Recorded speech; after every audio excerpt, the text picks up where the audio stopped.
If more of you supported the show, I'd be less sick of podcasts. The blah blah blah. Sending out good vibes. Blah blah blah. Good vibes. Blah Good vibes. blah blah. Good vibes. Good vibes. 108 breaths of deep gratitude and prayers for guidance and protection, and put on a didgeridoo and shamanic drumming track, shivers or vibrations and stuff like that.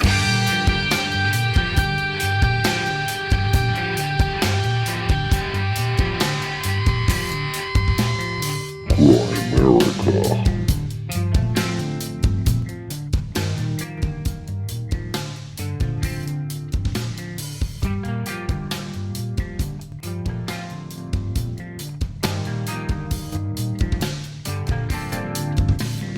Okay, guys, welcome back to the America show. Coming at you this week with a bit of a special episode. It's a friend of the show and fan favorite, Randall Carlson. Technically, we went on his show, but I don't know how many of you listened to both, so we're going to release it here anyway as me, Graham, and Randall for, had to be almost 2 hours, I think, eh? Oh, you think it went that long? Yeah, probably, eh?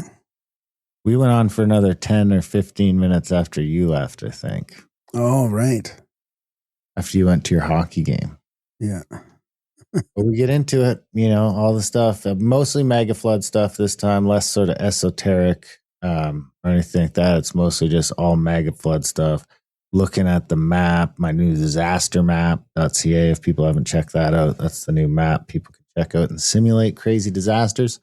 We played with that for a little bit and then started looking at tsunami evidence in the Middle East, Australia. Actually, the Australia stuff might have been later, right, when we weren't recording. Yeah.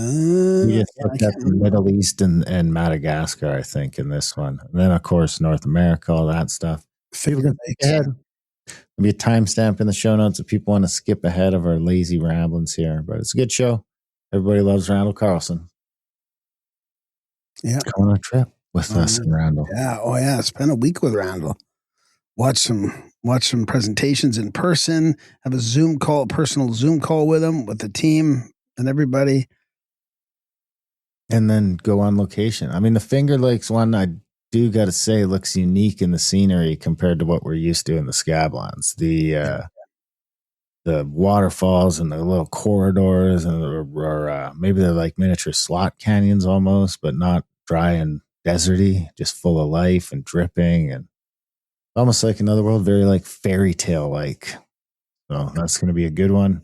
They could spend 2 weeks with Randall this fall, technically, because we've got that one. And then in October, we've also got the Sacred Geometry Scablands workshop up in Lake Chelan.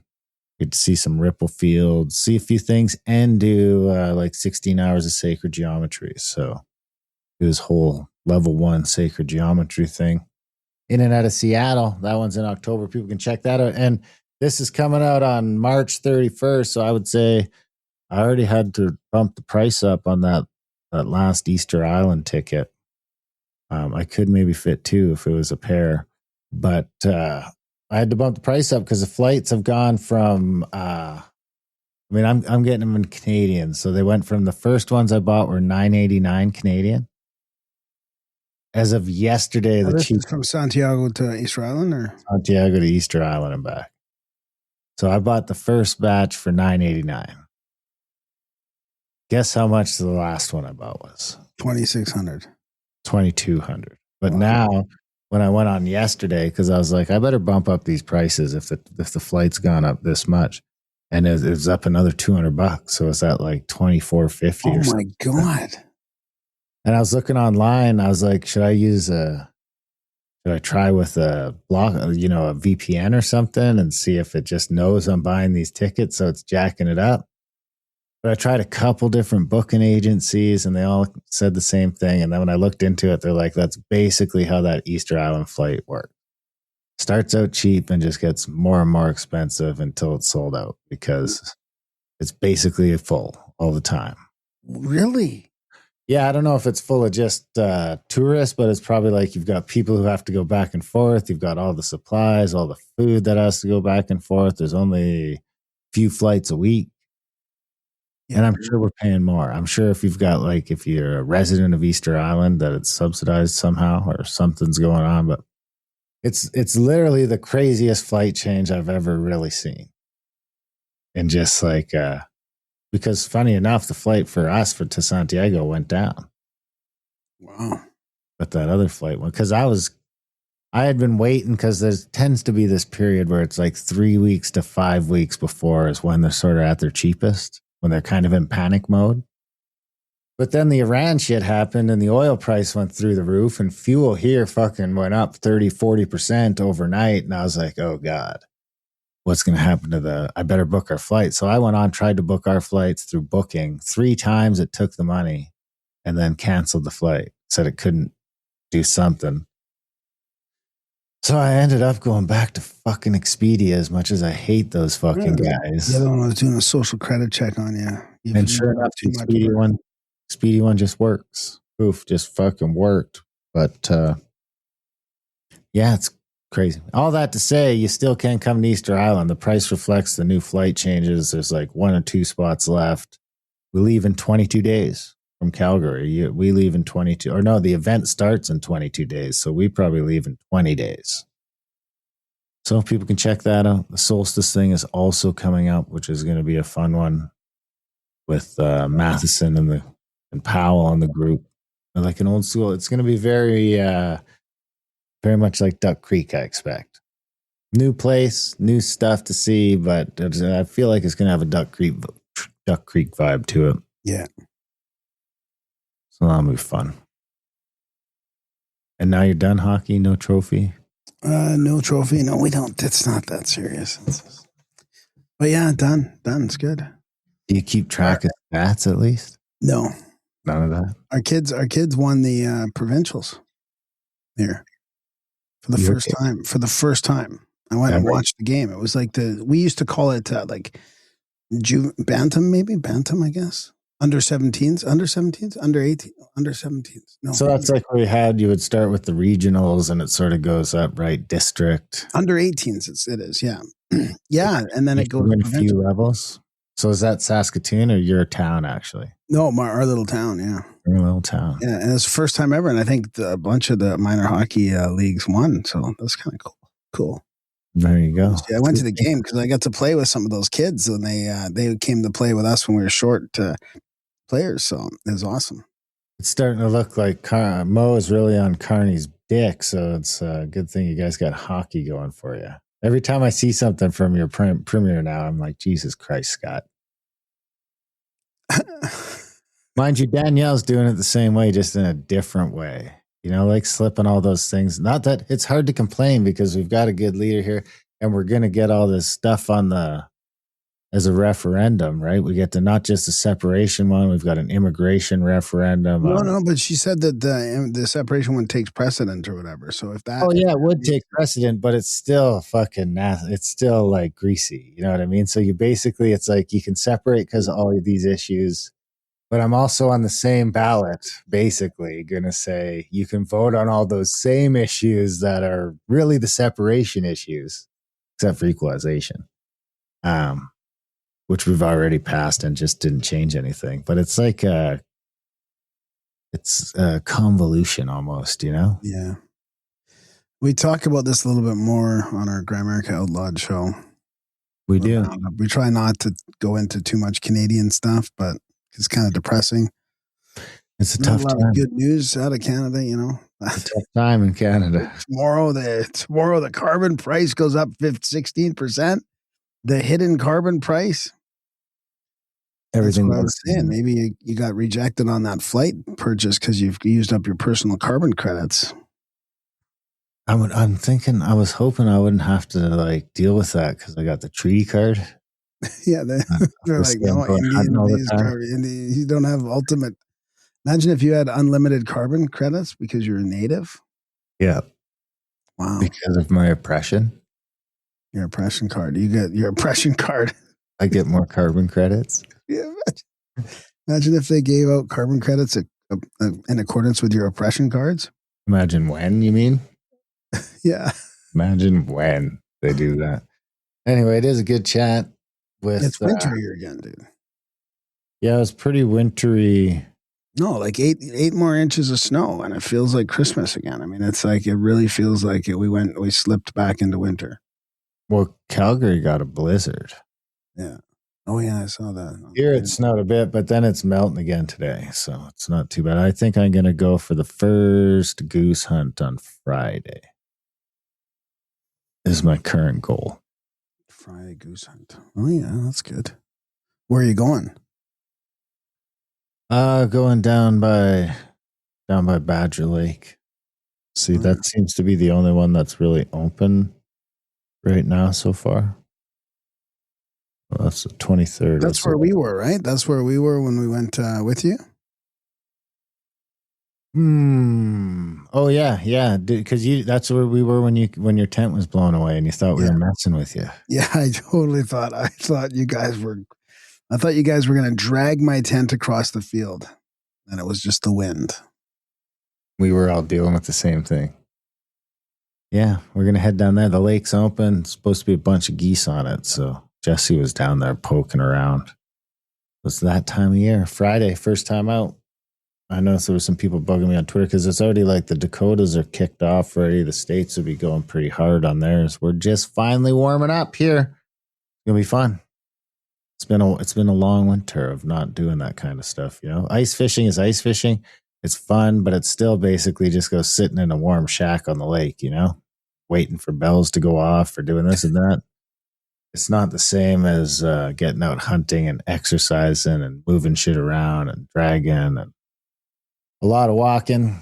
Be good for me. And then, of course, go ahead. Did you see that video of the two girls, two ladies that caught that pike, that massive pike in the ice fishing? And they pulled it up, and it was like 1 inch longer than the year that the other lady that was there that caught it the year before. It was 1 inch shorter, 43 inches that year, and then 44 inches this year. And they looked at the pictures, and it's the same fish. Nice. 44 inches is a good pike. They caught it like a year later. It's an extra inch long. Well, we are doing a bunch of hunting this fall too. Tony's coming over, getting the gang back together. If people want to check that out and come out maybe this fall, I think it's in October, last half of October. And there's a few packages there people can check out, like a 3-day, 6-day, 10-day, 12-day, or something like that. Check out grimerica.ca/hunting to get to that. Then there's of course, the big rage right now is the new app. I guess we did we talk about it here yet? We're still going to do an episode on it where we do some of the stuff, but it's about done now. I think we've added a bunch of cool new features to it, like multiple asteroid impacts at once, multiple nukes at once. You can sort of simulate a Russian first strike and all sorts of weird stuff like that. And the pole flips look a lot better. Finally figured out a way to animate that transition instead of stopping and starting. So those are pretty cool. And then you can flip the pole and check out the theoretical inundation levels. So that's disastermap.ca if people want to check that out. And then we have, if you know any teachers, tell them to check out the climateimpactmap.com, which is sort of our commercial facing version of that. Send it to a teacher if you know it. It's we're not really qualified to market it, so we need other people to do it. climateimpactmap.com. climateimpactmap.com and disaster map. Yeah. I mean, the second one really just came out of because the engine and everything was already built for the first one. And we were like, hey, we might be leaving half the audience off the table. So like I say, that one's sort of geared towards teachers. So send that to teachers if you know it. And most of all, support the show. Buying disaster maps is a way to support the show. There's a pro version of that. It's a one-time purchase, and you unlock a bunch of cool features.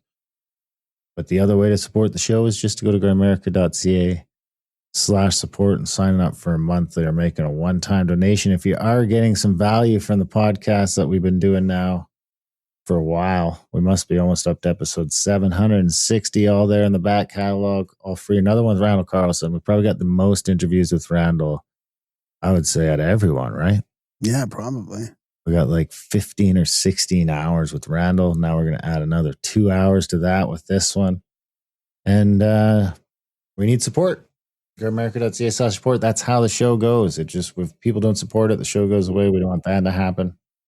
Sign up for a monthly, make a one-time donation. We've been doing a drive lately to just get everyone to sign up for $1 or $2, $2 a month, $10 a year, whatever you can afford. It all helps. If everybody signed up for $1 that was listening to the show, we would never ask for money again.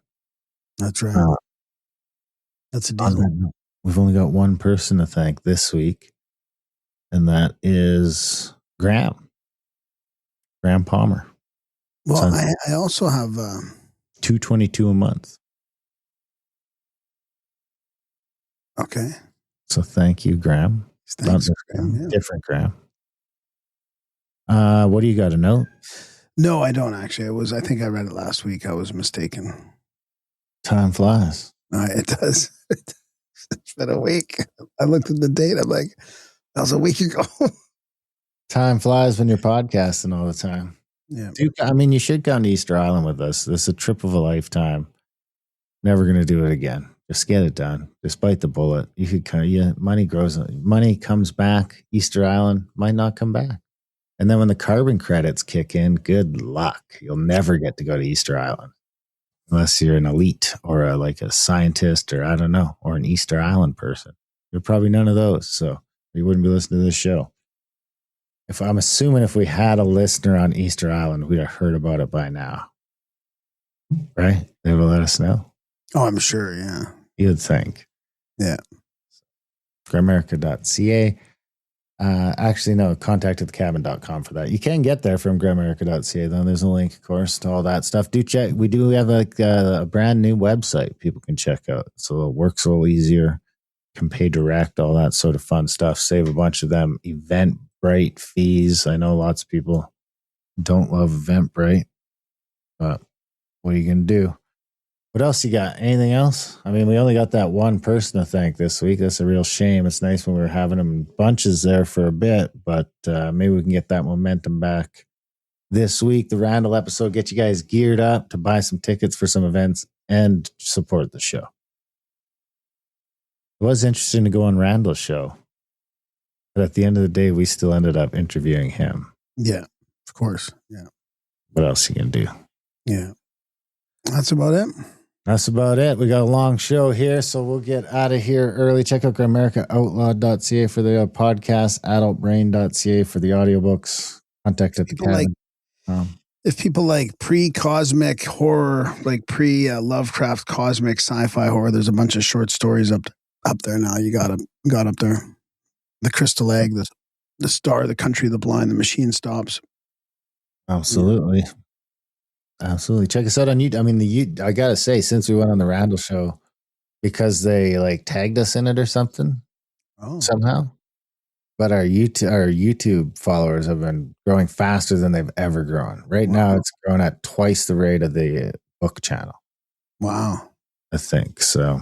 Interesting. Yeah, they somehow tagged us in the YouTube video. That's great. It looked like some people could just click on it. So, it's hard to believe we're still out on YouTube. We came close so many times. We got to strike two. Like fucking. How many times were we super careful just because one more strike and we're off? And now we're no strikes and demonetized. It's unreal. Monetized for nothing, basically, because they don't really pay anything over there. But monetized for super chats if anybody ever wanted to go do that. Super chat. And now it doesn't even have to be live. You can just leave a tip on an old video. So it's timeless super chat. Anyway, support the show, please. Come on a trip. Check out the maps. It's all in the show notes. Disastermap.ca, theclimateimpactmap.com. All that other stuff. Share the show. That's important. Most of all, guys, enjoy the chat with Randall. I don't think we need a bio for Randall. Nah, he's the rogue scholar that we all know. RandallCarlson.com. Check it out. Enjoy the chat.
No, we've been looking forward to doing this, and also looking forward to Darren showing Randall his new tool that he's got out on the interwebs right now. And we've got the lake, we got the Chelan trip coming up too, Darren, in October. But this one is next, the Finger Lakes in New York. Was it technically New York? Finger Lakes is technically New York, and just New York. What can I say? And in fact, it was part of New York probably before any serious technology even existed. Western New York, really a very different place than along the coast. All right, and it's August 30th to September 5th, 2026, of course.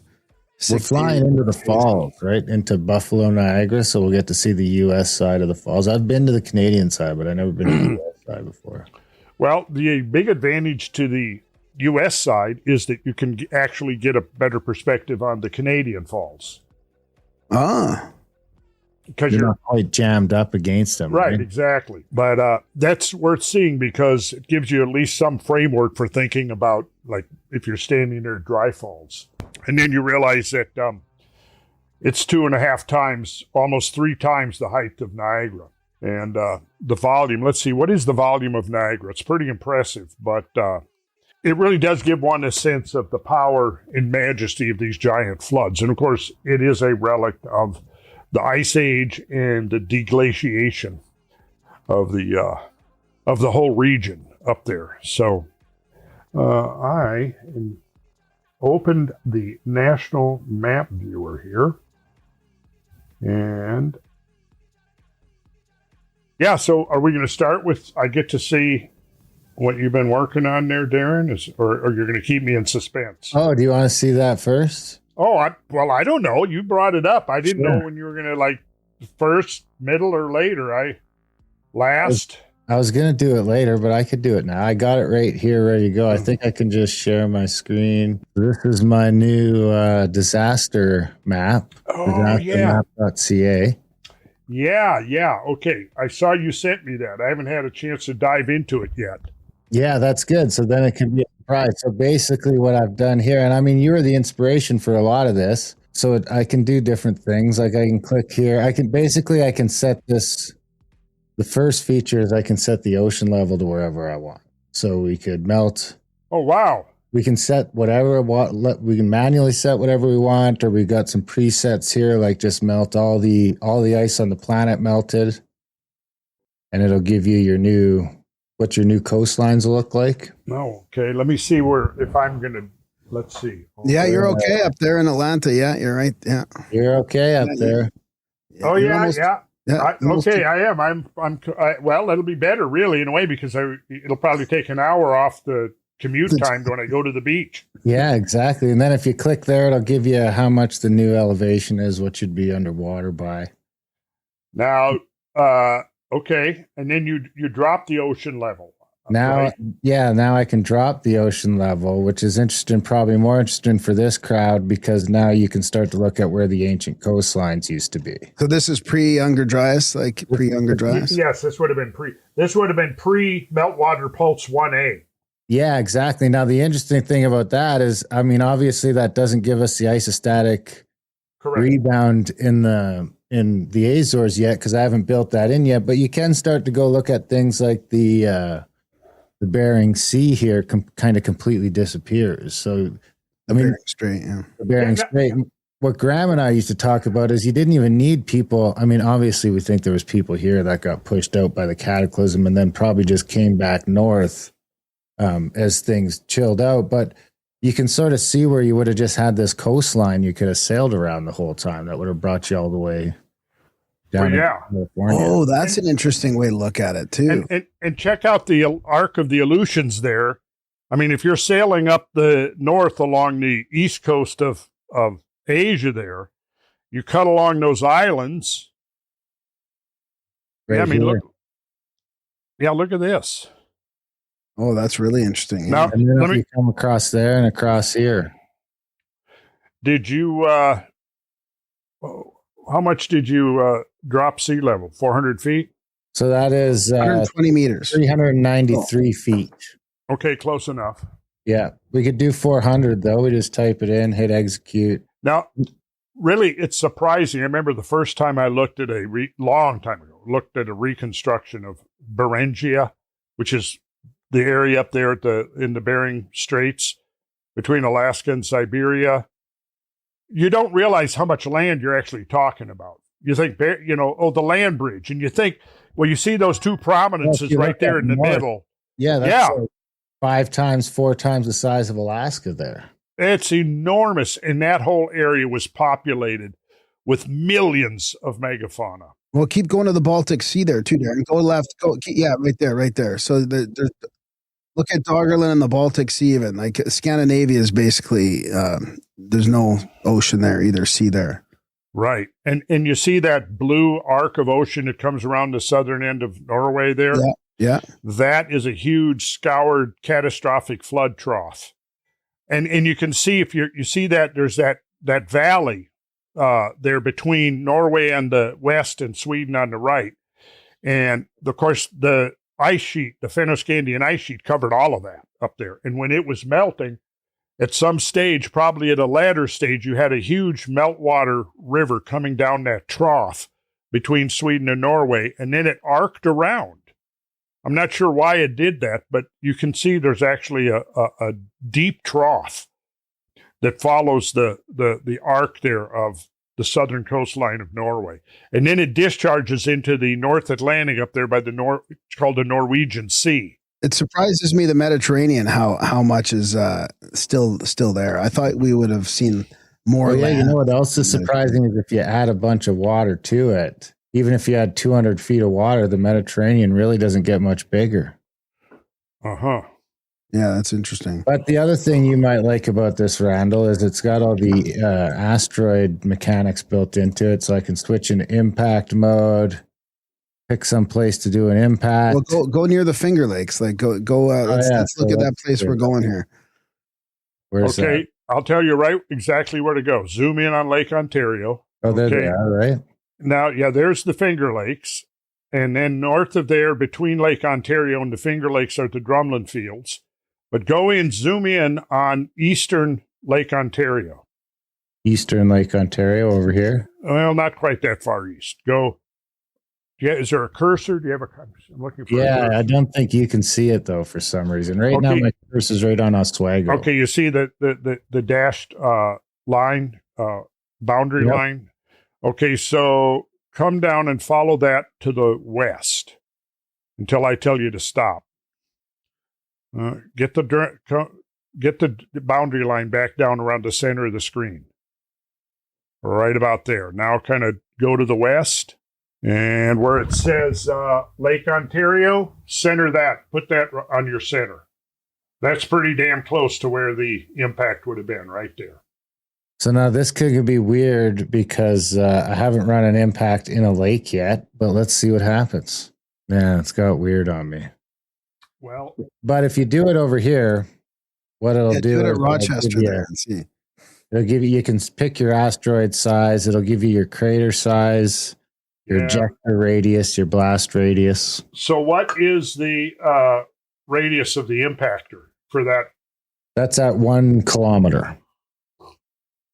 Is that the radius or the diameter? That's the diameter. Okay, so half a kilometer. And then it made a crater 35 kilometers. Is that right? Okay. Now, having made that, can you drag that up over that basin of Lake Ontario? Oh, that's interesting. Yeah. Now that it's made? No, I can't. I have to remake it. But what I could do is maybe cheat it right to here and run it from there.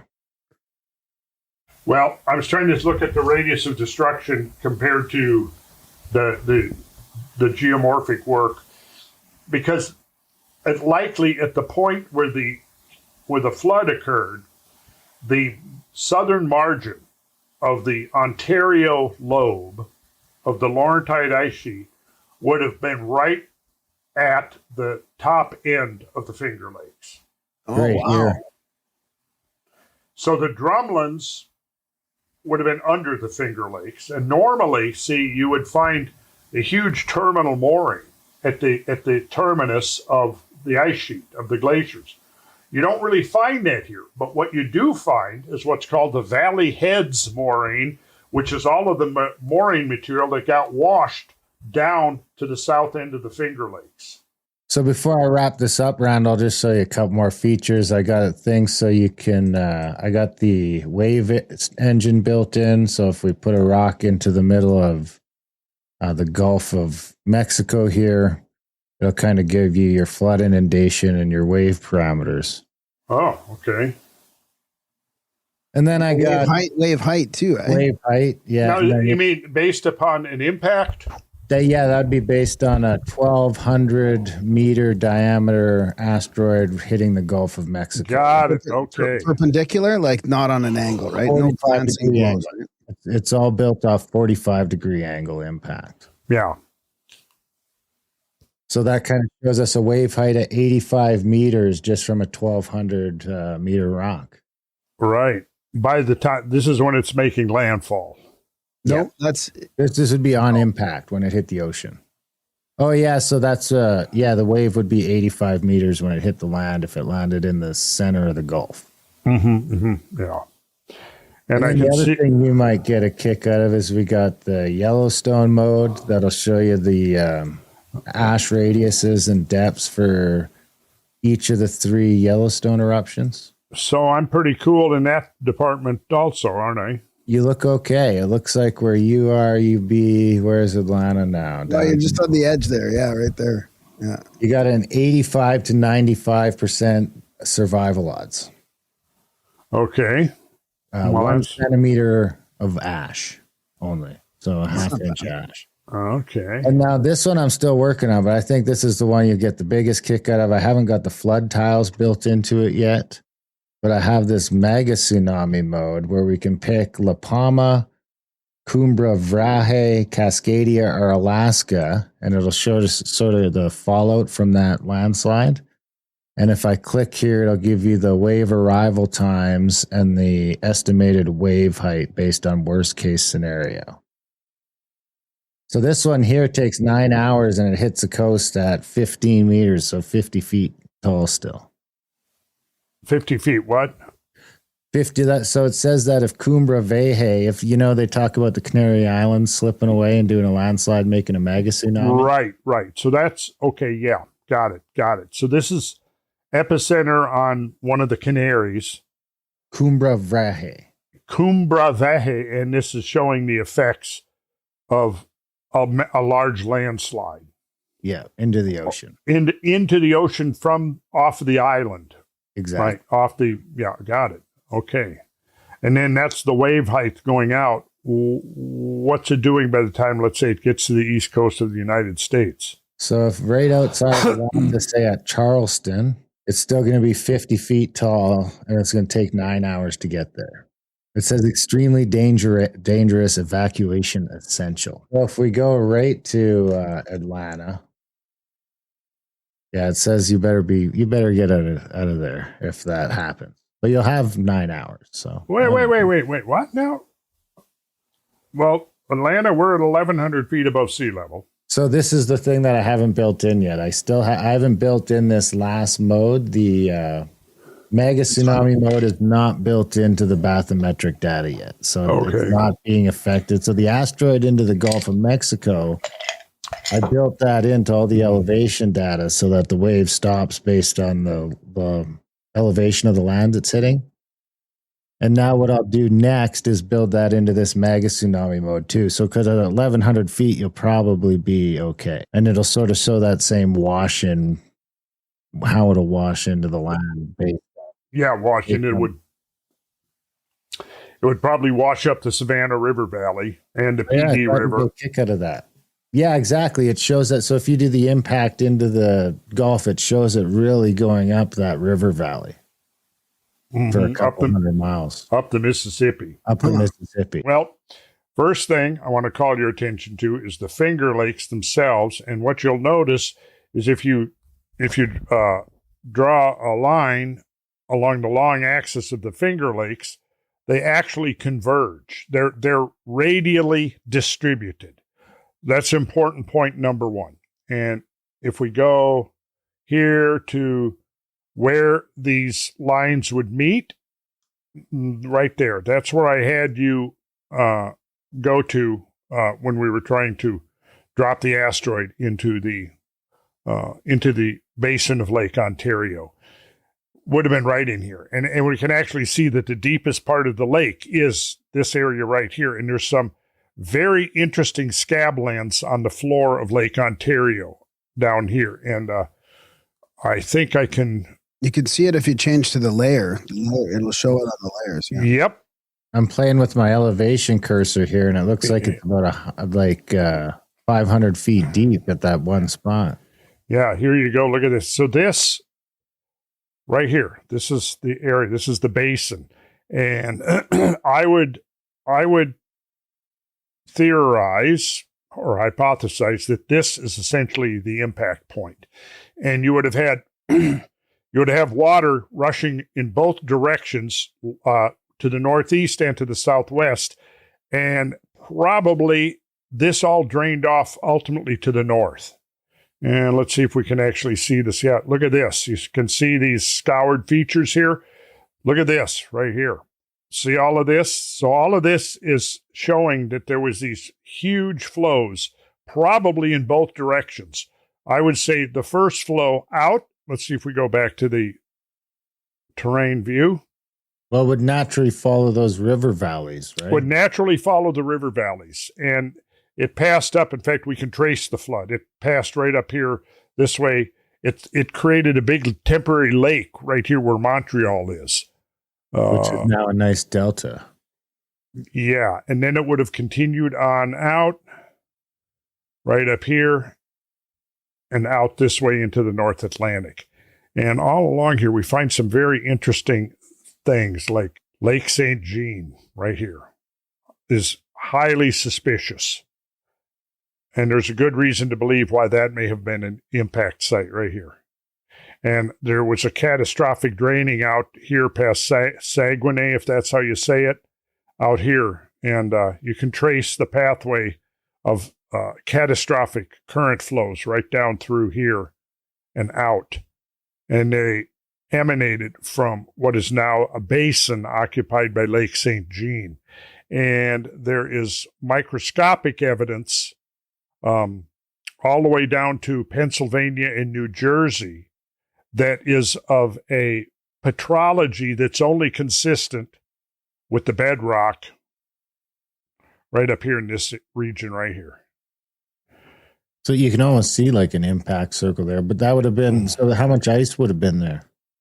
Right there, it would have been about a mile thick. A mile thick? Yeah.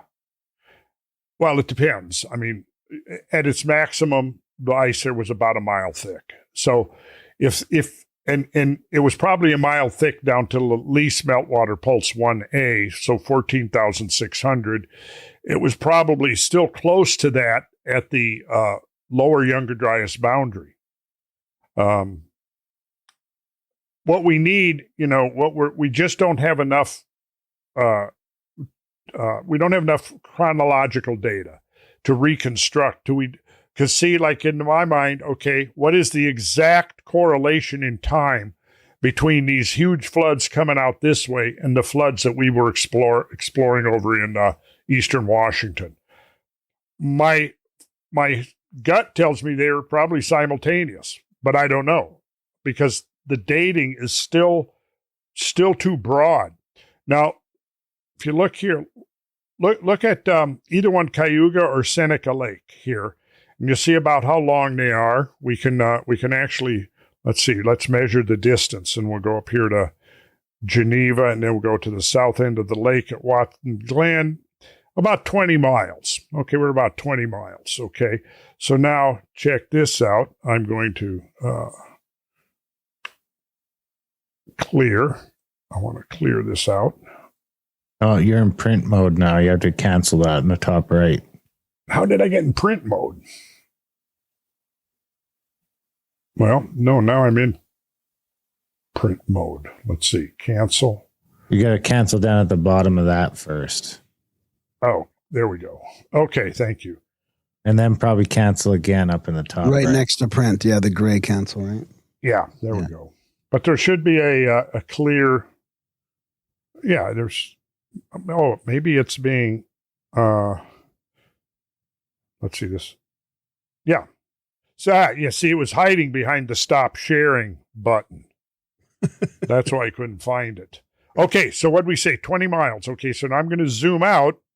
And we're going to go over here to Washington. We'll come in right here to Grand Coulee. And let's just right-click and we'll do measure again the distance. We got, what is that? That's 10 miles. 21 miles. Oh, yeah. 20. So maybe you get my point. They're both the consequence of catastrophic flood flows. In the scablands, we're eroding into basalt bedrock, and in the Finger Lakes, it's shale bedrock. And so it eroded differently. And in the aftermath of these floods, the post-flood environment has been very different because it's the difference between, 15 inches of rainfall annually out by Grand Coulee, and I think maybe in the order of at least 50 inches in western New York. So it's a very, very different environment. But basically, I think we're looking at the same type of feature that had the very same type of origin, which was catastrophic flows. Clear, that's what I was looking for last time. Okay. So I think you can see the similarity. So would those all been like little rivers at one point then? Those would all been the heads of rivers? What, these lakes? Yeah. Well, see what's happening? They would have all been under the water. Okay, so you had the glaciers coming down here. Imagine you're drawing a glacier margin along the north end of these lakes. And then you, because there's a glacier margin here, there's going to be massive amounts of terminal mooring. The problem is, though, is when the water came down and flushed through here, all of the mooring ended up getting deposited down here at the south end of these lakes. So there's huge amounts, they call it the valley heads mooring, and it would have been washed down here by these floods. But see, another difference here is that you see here the floods are going up gradient. You see, we're going uphill into the Allegheny Mountains here. Whereas the coulees out of the Channel Scablands, the whole Columbia Basin is tilting to the southwest. So it's not really running into this, this hill. Yeah. So then that would have just washed back into Lake Ontario eventually? Yes. But you can see here when you zoom in, all of this is water covered. So this is beyond the glaciers. See, this is the water channel. This is water doing this. And then you've got your flat, because the final drainage of all of this would have been a relatively slow affair, and that's where it would have built the alluvial bottom of the modern river or creek valley, whatever this is. I don't know what that is. Catherine, is that what it is? Catherine Creek, right. So Catherine Creek there's probably a lot of glacial moraine in here, and when this flood came down, it would have washed all of this stuff back up here, like all the way up. You can see the effects of the backwash are still in here. And then when the water finally reversed and drained off, it's lost all of its energy in the onrush that's moved it uphill. And then it reverses in here, and somewhere right in here, if we went down and looked, we could probably find in a road cut or a railroad cut or in a stream cut somewhere where the actual reversal took place. But you'd be able to see the water rushing up this way, going to the south, it's going uphill. And then it reaches the highest elevation that the backwash carries it, and then it'll stop for a while until the water to the north drains off. Then this will drain back out, but the draining out is a much, much lower energy event than the wash in, see? So then all the wash in of it carries all this sediment, and then to drain back out to the north, leaves the sediment behind and builds this flat valley floor that the modern creek is now flowing on. But this, like all this right here, see, is a continuation of the channel that created the lake. See?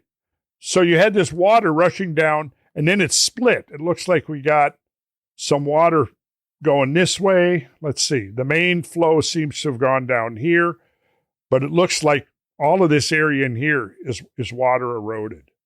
So for a little while, all of these valleys were probably submerged. Not all the way to necessarily the top of the hills here, but all of this would have been water. Like this was probably a pool of water right in here. And you would have had, let's see, this, yeah, look at this. See, here you had this coming off of Cayuga here. And we go down here, and yeah, so it was flowing and backwashing all the way down here. So this whole landscape, you can see, has been incised by these huge current flows that in many cases, like this right here, you can see it essentially cuts right across at right angles to the pre-existing drainage. See, the hills are oriented northeast, southwest. The drainage, the original drainage is pretty much oriented northeast, southwest, but this flow comes in and it just slices across and completely overwhelmed the pre-existing drainage. And then when it all finally flowed back out, it left a completely altered landscape.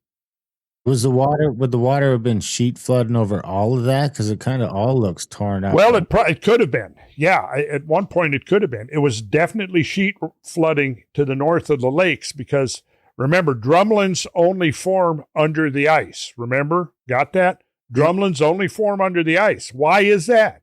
Well, because for the water to sculpt the ground mass, the pulverized till under the glaciers, which can be dozens to hundreds of feet thick, that water has to be under pressure.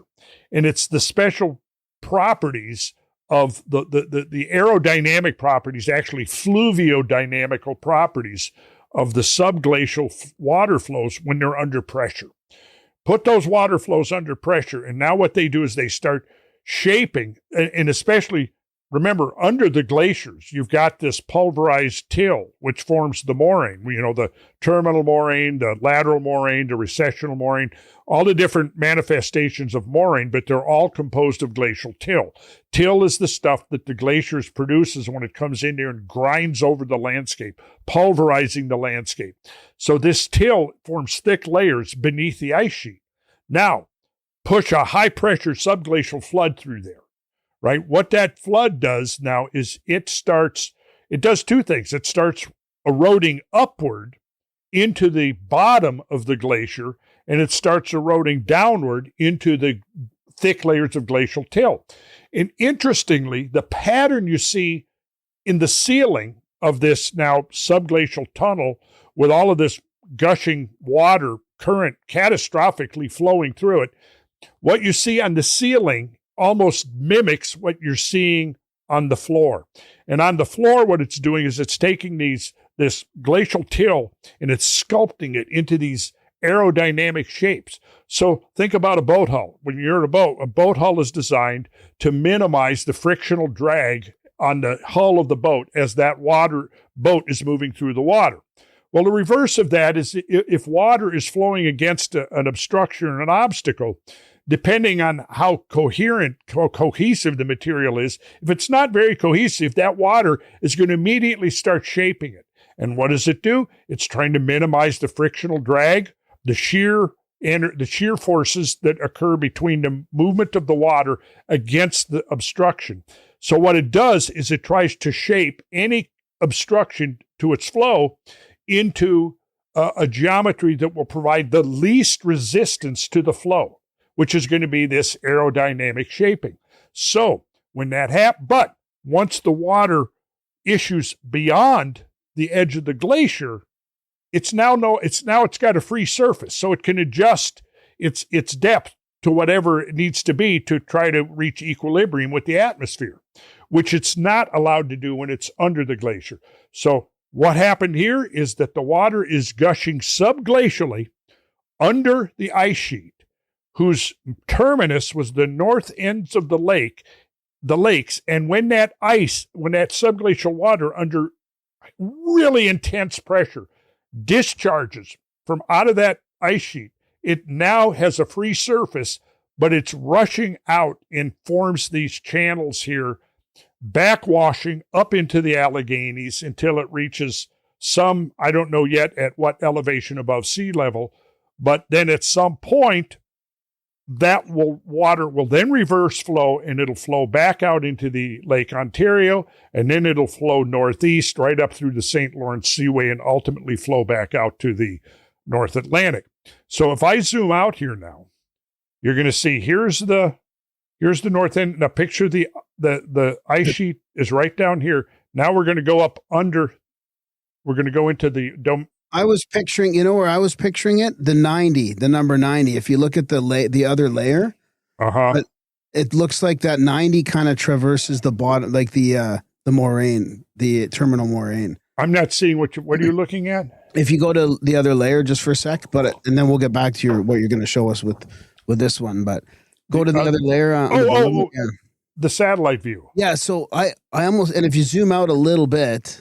Oh, Interstate 90. Yeah, 90. If you zoom out a little bit, okay, just a little bit, it looks like you can see the terminal moraine underneath 90, like around where 90 is. Kind of like how in the Scablands you see that real obvious one, but this one doesn't seem so obvious.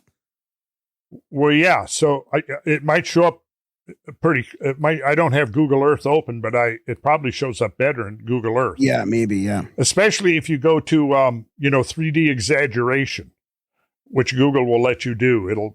You can go double or triple or whatever. I usually just go double, but what that does is helps you visualize differentiation within the terrain itself, within the topography. Yeah. But so basically you'll notice again, look at the radial pattern.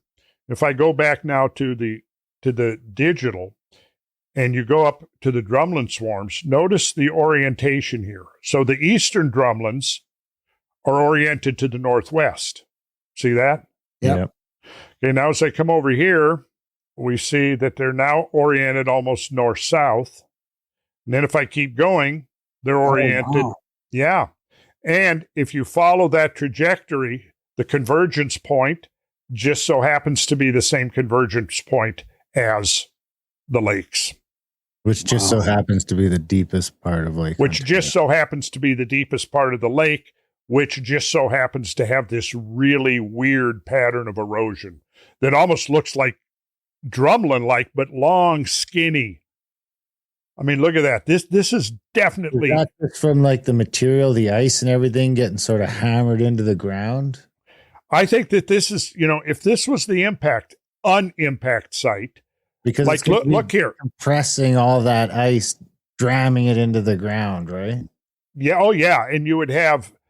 Well, okay, so the bolide hits, it fractures the ice instantly, but then it does two other things. It melts a whole lot of water, and of course, the greatest, and this will be fun to use your new toy with it, because you have it programmed so it gives you the temperatures at the point of impact. I don't know if it does, but I can find out. That would be a cool thing to know. If it does, then I can add it easy enough. Because then from that we could calculate how much, like at what radius would the ice be vaporized? What radius would it be liquidized? What radius would the radial fracture patterns extend outwards? See, that would be really great stuff to know, because then we can reconstruct an event like this. And well, what's the material underneath that lake? That looks like almost creases, like something's been smushed up. Like if the impact happened, is there a chance that it would just smush that bottom of the lake up like that? Like no. I think what we're seeing here is that there's probably thick layers of glacial material sediment on the floor of the lake. Okay. And this is showing us a direction of water flow. So I'm looking here. Yeah, it's just weird because it seems to go down. Yeah, like that. I got some studies to do here as far as elevations, but look at this. You've got this terracing almost, you see in here. And then I'm thinking that maybe the impact would have been right here. Kind of looks like it right there. Yeah, and then you would have had this huge rush of water to the southwest because you're still under ice, right? Except that the ice has been fractured. And then you would have water flowing out. And, right, so like take this Finger Lake and draw the line up. And boom, you're right here. Because there's got to be, I wonder if I can find a data set or there's got to be calculations on what sort of impacts due to ice somewhere. I got to be able to find that somewhere. Because what I could do for you is add in the ice sheet layer first, and then I'll add in temperatures to each of those rings. Yeah. Because I'm just pulling that from like all the theoretical numbers that the scientists have agreed on. I'm just downloading their data sets and then uploading them. Yeah. So if you could point me in the direction of the data sets that you're interested in and what you want to see, I'm pretty sure I could make it all happen for you. Okay. There's not much. There's a few things, but there's not much. I've looked, and I've looked again. The temperature variance is just going to be the size of the asteroid? Is that what it's only going to be related to size and angle of impact? Or? Well, it's going to be the primary parameters are going to be size, velocity of impact, and composition of the impactor. And to a lesser extent, the angle of approach obviously is going to be important. But I think the most important thing, because you might have an impactor can range from less than a gram per cubic centimeter up to 4 or 5 grams per cubic. An iron asteroid compared to a piece of a comet nucleus, that's a huge difference. Yeah, what I set them with this one is I just sort of went, I had it take the most average asteroid compositions that we know about. Right. And that's appropriate and suitable for what you're doing with it. So speed makes a big difference too, because I could maybe look at adding that in there. Yeah, velocity definitely makes it, obviously the faster it goes, the more kinetic punch it's going to have. Is there a point at which it becomes like standardized? Yeah. Becomes what? Like where just a speed where like, if it goes faster, it doesn't matter anymore. Is there like a terminal velocity? No, I think, no, there's not. As long as it keeps going faster, it's going to keep having more potential energy the faster it goes. And that whenever it encounters something, that potential energy is going to be instantly released. Because I was thinking there'd be something that opposite of terminal velocity, but something where the atmosphere slows it down to a certain point where they all come to a certain slower rate of speed. Well, that does happen. Absolutely, that happens. That depends on the size, pretty much, more than anything. I mean, the density, of course, too. I mean, because an iron asteroid that's 100 feet in diameter is going to hit the ground. Faster. Yeah. An object like Tunguska that's 100 feet in diameter, it hits the atmosphere and it does an airburst. But which is probably shittier if you're in that airburst zone, but better for everybody else. Well, the radius of destruction for an airburst is greater than the ground burst because the ground impact, the ground absorbs a lot of the energy. And then, of course, with the aerial detonation, there's nothing to absorb the energy except the atmosphere. And so the radius of destruction is greater. But then you wouldn't have you wouldn't have as much stuff tossed up to block out the sun and stuff like that. That's right. So the aftermath of it would be probably better. So it's like, because Tunguska happened and half the planet didn't even know about it. Whereas if that shit hit the ground, I feel like everybody would have been pretty aware that something went down. Here's a good comparison. Tunguska, actually, I think the closest estimate's about 150 feet in diameter, right? The iron asteroid that struck Arizona by Winslow and gouged out that crater, it was about the same size. The difference was iron asteroid and probably a piece of a comet. Could have been a piece of the comet Encke, which is part of the Torrid Stream, and Tunguska was that, like the immediate So for Tunguska, everything in that blast zone is fucked. But if you're outside it, you might not be. Whereas that Phoenix one, it's a small crater. I think it's only a mile across or something like that. Mm-hmm. But would that have blacked out all of Arizona for a little while? With how much particulate would that have tossed up into the air? And then how quickly does that sort of disperse, or does it hang out for a while? Well, would that have been like I would, to try to answer that question, I would compare it to the amount of particulate matter injected into the air in the wake of the eruption of Mount St. Helens. And it would probably be no more than that on that side, because the Arizona crater, about a kilometer across and 600 feet deep. So you could calculate the volume of material. And a lot of it is in the debris apron that spreads around the actual crater hole itself. But yeah, there would have been a lot of stuff thrown in the atmosphere, no doubt. And yeah, you would have probably been seeing that stuff hundreds and hundreds of miles away. And in fact, you can probably look at a radius of 20 to 30 miles. Anything within that radius probably didn't survive. The blast pressure would have been severe out to 20 or 30 miles from the point of impact, just like it was, at Tunguska. I mean, so there was about 200 square miles directly under the epicenter of the blast that were pretty much just incinerated. Not much there at all anymore. Then you get outside that zone, and that's where you have the old growth taiga forests that have been knocked down. About 80 some million trees. And it's all in a radius. You imagine you've got the forest. Let's see here. Okay, you've got the forest, all these trees there. The explosion occurs up in the atmosphere. That blast wave comes down along with the fireball, incinerates everything, but the blast wave then does this and then goes outward radially from that point, and that's where all the trees get blown down. And the radius of that destruction was about, it varies because it wasn't a circle, it was a butterfly pattern, but the radius of that right around between 15 and 25 miles from the epicenter, about total 800 square miles of forest blown down, and about 200 miles just incinerated.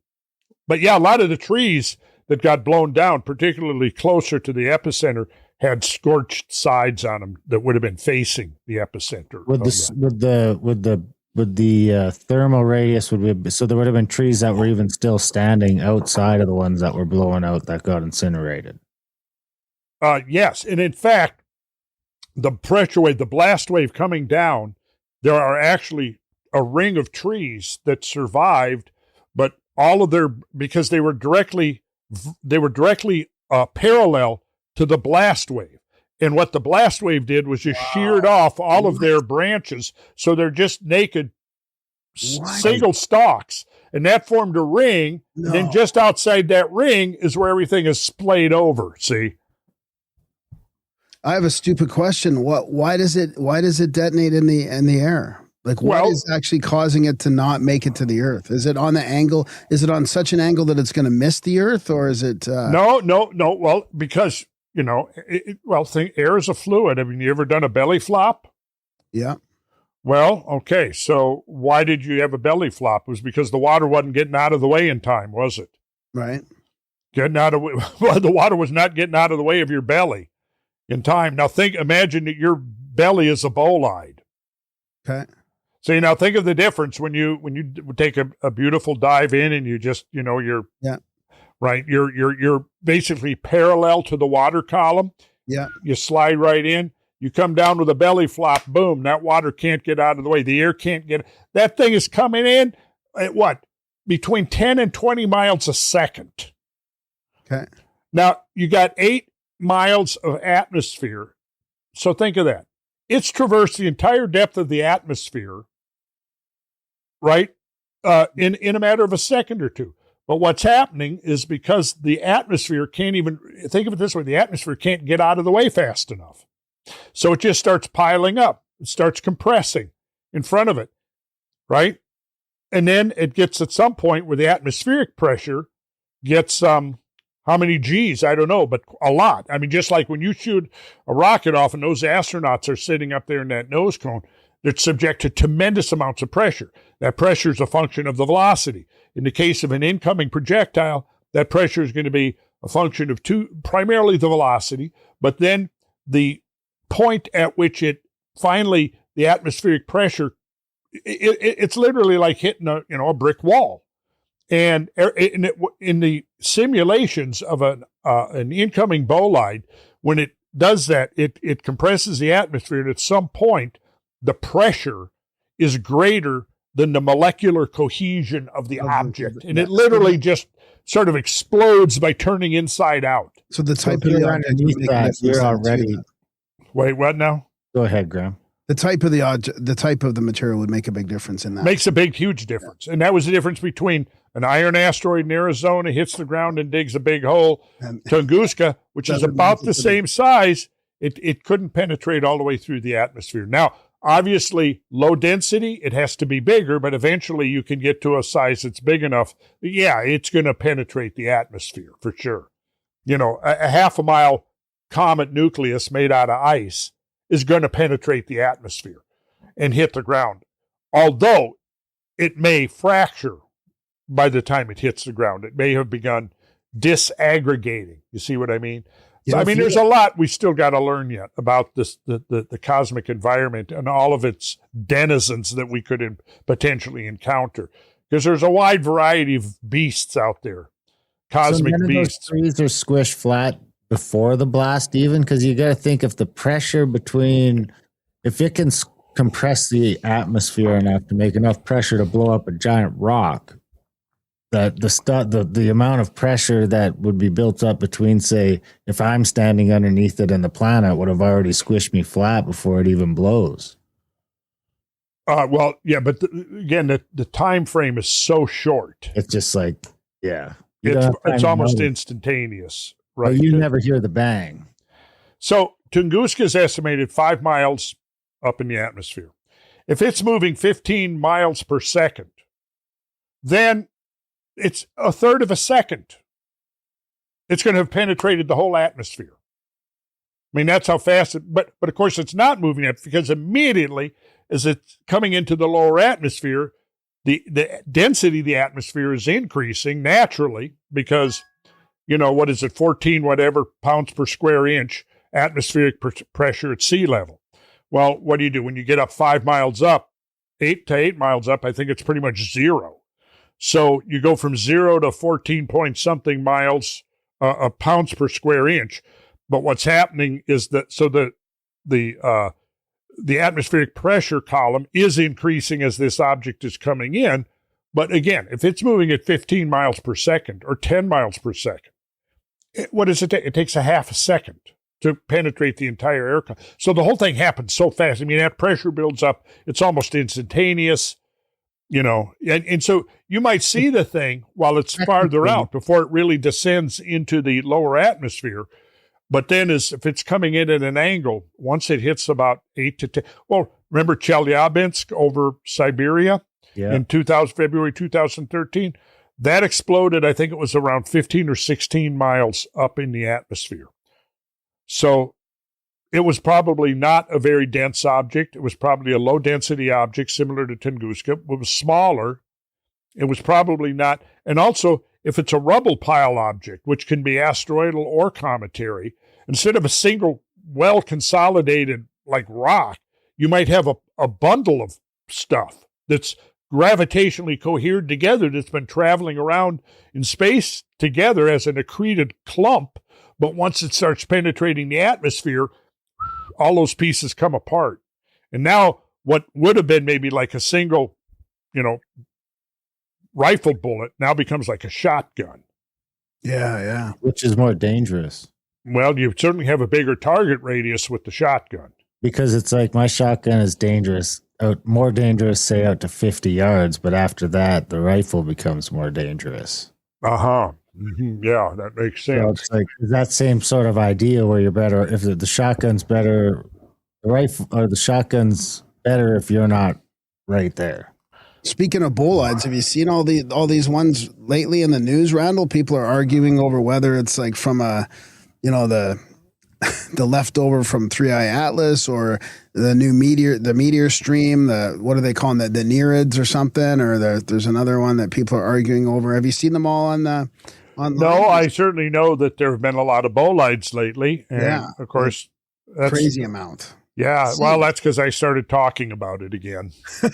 I had, but I don't know if it's just like all this stuff's going viral and they're showing us all of it now, or if it's actually, you know, increased in frequency as well. You know, it's hard to know what's what's really happening? Or, Well, I've been tracking it for a while now, and I've pretty much concluded that the delivery of this stuff into Earth crossing orbits is definitely clustered. okay. You have periods where it gets pretty sparse, and then you'll have a cluster of things, a short Are we in a bombardment. cluster right now? I would say yes. I would. Is that a separate cluster from the like annual clusters we see, the torrid Yes. and the other one? It's Yes. like a bigger cycle outside of that cycle. Yeah. So, let's see. What is today? Friday. So about Tuesday, I'm not going to read the whole thing. I'm just going to read you a little bit. I started writing something, and just gives a little background here. And this is what I wrote for publication in the next few days. Starting in the 1980s, after the 1980 publication of 3 independent scientific papers, all making the case that the extinction of the dinosaurs was the result of a hypervelocity impact of an asteroid or a comet approximately 66 million years ago, I embarked on a project to track present-day celestial activity in the near-Earth environment. As the years passed and our ability to discover and track objects moving through our cosmic neighborhood has improved, the realization has been growing that we are far more vulnerable than we had previously imagined to a disaster triggered by encounters with these denizens of the deep. For at least a decade after these initial 1980 publications, the scientific community of the time, thoroughly beholden to the doctrine of uniformitarianism, fiercely resisted the potential breach of the gradualist edifice that has dominated thinking about Earth history for at least a century. Where is the smoking gun? The critics demanded to know. Without a crater, we will not accept this thesis of cosmic catastrophe. That became their default position. Well, the crater was discovered in the early 1990s, hiding under the Yucatan Peninsula through the work of geophysicists Glenn Penfield, Alan Hildebrand, and Antonio Carmoga, forcing a lot of scientists, especially geologists and paleontologists, to rethink their opinions on the matter. In the ensuing roughly 40 years, there have been hundreds of close calls and incursions into near-Earth space by a variety of cosmic objects. Some of these close encounters have been dangerously close, either in space or in timing or both. And I will stop there, but that's a blog post I'm writing right now about the situation. And I'm going to be looking at some of these potential close encounters that we've had in the last few decades. Or even a couple of weeks, I'm thinking. Like there's going on in the last few weeks. There was even one over Calgary where Darren is, and I mean that's the shotgun blast. It looked like to me where it was breaking up into a whole bunch of pieces. But some of them that I've been seeing online are doing. It looks like 90-degree turns and stuff. It's getting a little sketchy. Yeah, 90-degree turns. Well, but they can do that. See, the thing is that it's one thing if you have a perfectly spherical object coming in as composed to some distorted object, that might have the shape of a potato. Yeah, and by the time it gets down low enough, it's going to be changing shapes the whole way through, becoming as spherical as possible or whatever. That's right. And it's going to also be deflected, right? Because it's passing through the atmosphere is far more frictional than if it was like a perfectly smooth sphere. Right, perfectly round. Exactly. That's fascinating. It is, isn't it? So back to the Finger Lakes, I think that what we're doing, I think we can say confidently that landscape, those landforms were sculpted by catastrophic water flows. Were the cause of those catastrophic water flows a bolide impact? Well, I can't say for sure. We don't have proof. However, we have some microscopic evidence, like in the case of St. Jean, that would certainly tie the fallout from an impact event but not an impact event into Ontario, but an impact that would have literally excavated a hole in the ice and created the basin that's now occupied by Lake St. Jean. And if you go over and you look at... If you take that Lake St. Jean impact and you line it up with the Lake Ontario impact, does that start making a line towards where our impacts are out west? Like, do you think this was sort of just like a barrage of this thing that sort of hit all of Canada at once? I think that that's the first scenario I would explore as the scenario that seems to fit the greatest amount of evidence, which is that you had a clustered bombardment of anywhere from half a dozen to a dozen major pieces of a fragmented object, along with probably dozens and dozens of much smaller pieces. But the main pieces then would have, I think, left very telltale signs at their points of impact. Now, here's the thing. We're talking about an event that, if it was a multi-impact event, if it's a multi-impact event, we could potentially have impacts into the ice sheet, of course, impacts into a non-glaciated area, and impacts into the ocean. How do we differentiate between those effects? This is where it gets really sticky, and it's going to take a lot of research to sort this out, because we probably had all three. But it would have been one hemisphere at a time. Yes. Oh, now, because it's going to be coming from, say, that direction. So those like drumlins in West Africa would be a different event than what's happening. Well, hold on. Here's the thing. You might have a stream that's a cluster could be 1 million miles long.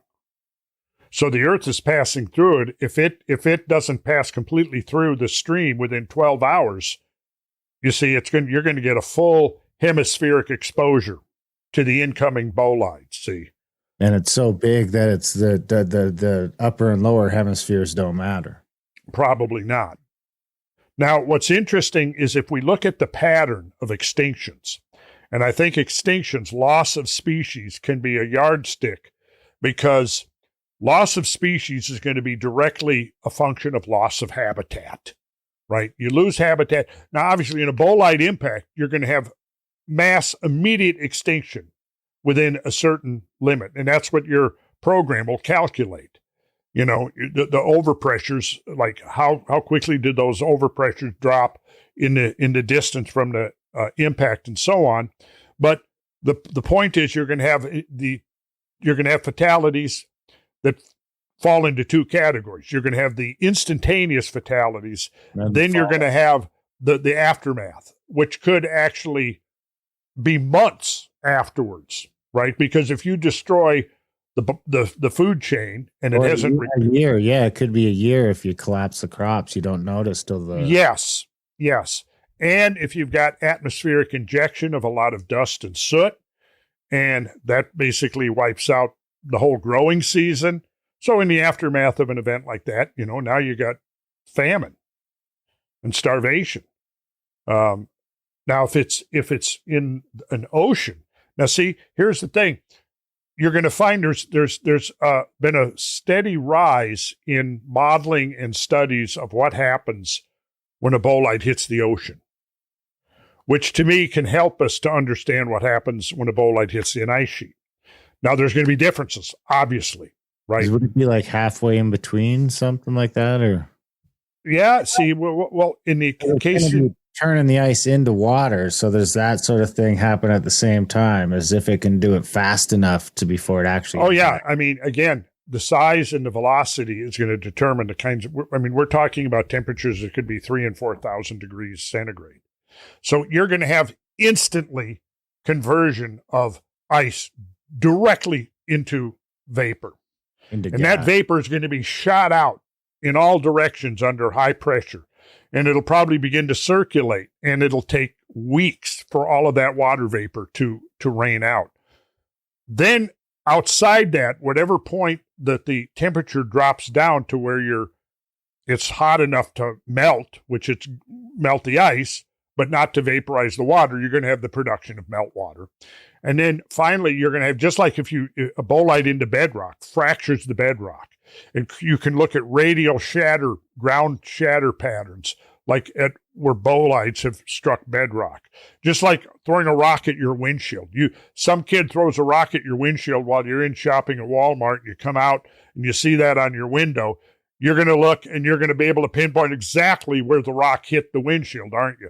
But then radial pattern from that will be the fracture lines. And the bigger the rock, the faster the rock, the bigger the damaged area is going to be. Same thing with a bolide impact. But now bolide impact into ice, what's it going to do?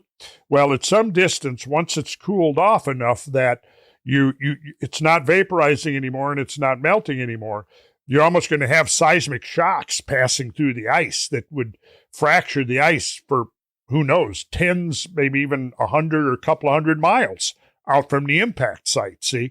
Now, what that's going to do is it's going to allow immediate and instantaneous ingress of all that meltwater immediately to the bottom of the ice sheet. And I think that is where the subglacial floods originate that are creating the drumlin swarms. Would there have been, because is there subglacial flooding?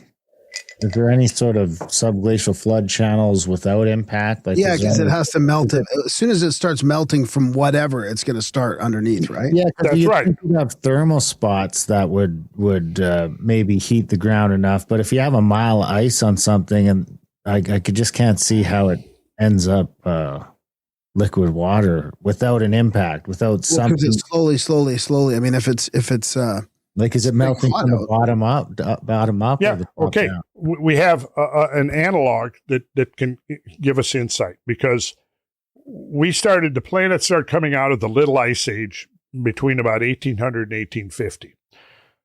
During the Little Ice Age, ice glaciers around the world swelled to the largest they had been since the end of the Great Ice Age, right? You would have to go back 10,000 years to where the glaciers were about the size that they swelled to during the Little Ice Age.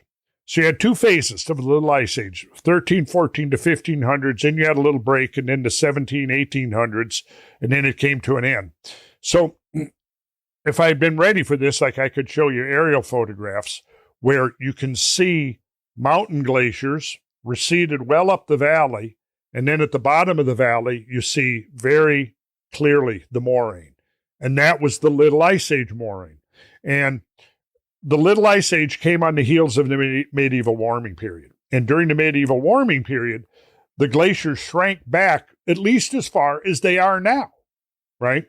Then, with this rapid return to cold in the 1300s, the glaciers began growing.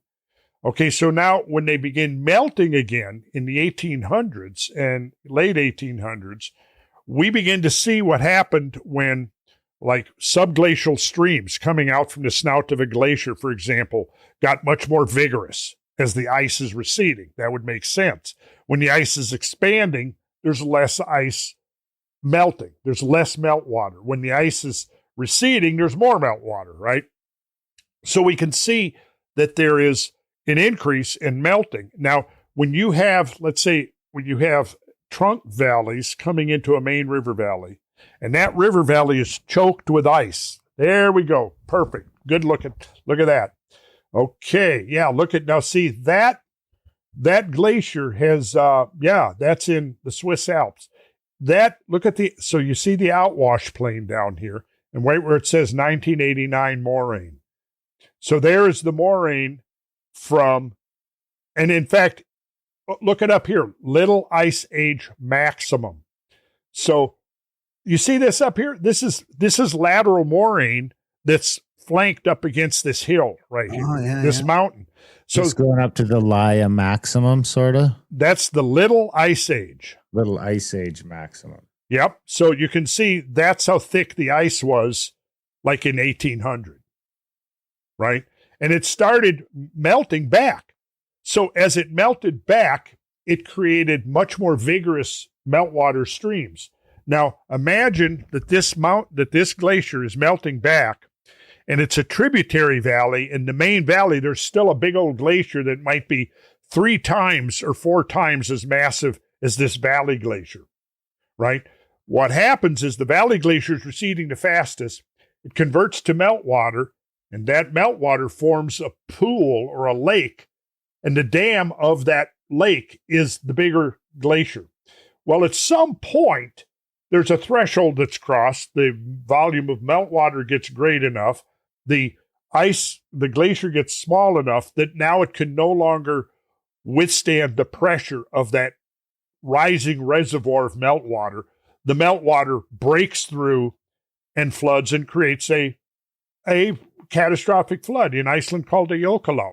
Now, those catastrophic floods, of course, are minuscule compared to the floods that we've been seeing out in the Scablands, but it's just a matter of scale. Yeah. So what I'm getting at then is what we see with those glaciers as they're receding, as they're disappearing, as they're melting, the margin is moving backwards. See, you can see it. You know, you go up 1 year and then you go back a few years later, the margin's moved up and moved up and moved up.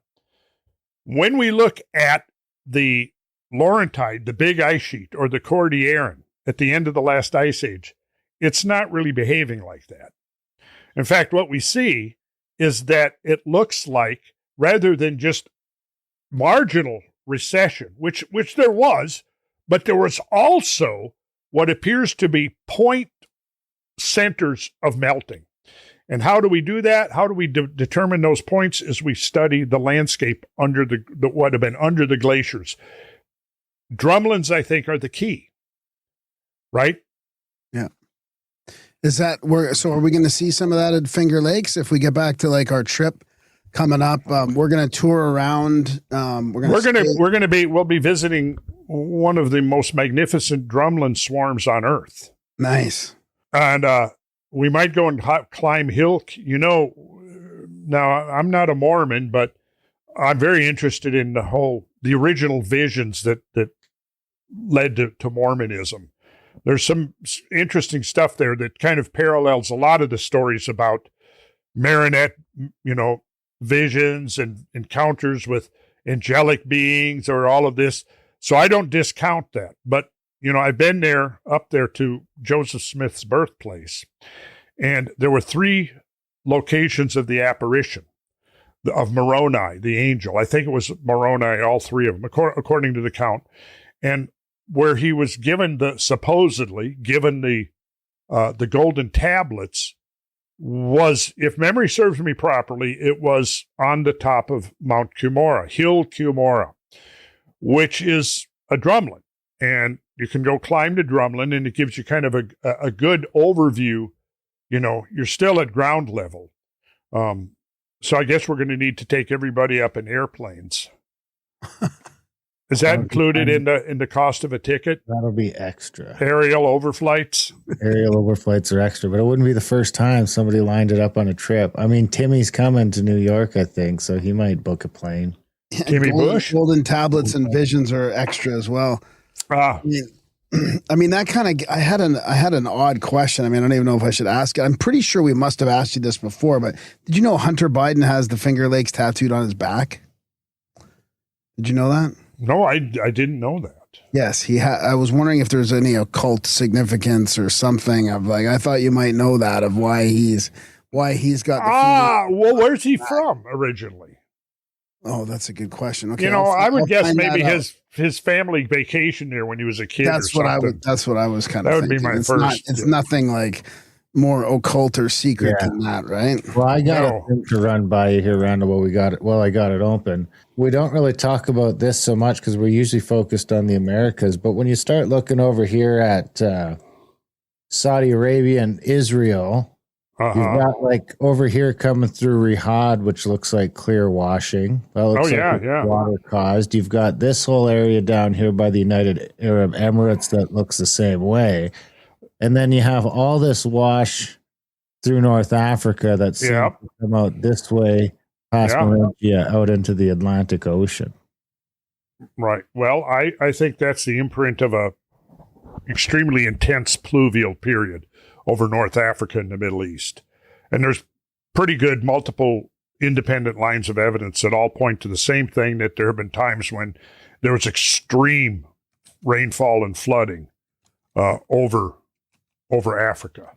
Yeah, you're right, Randall. They did supposedly they vacationed near there.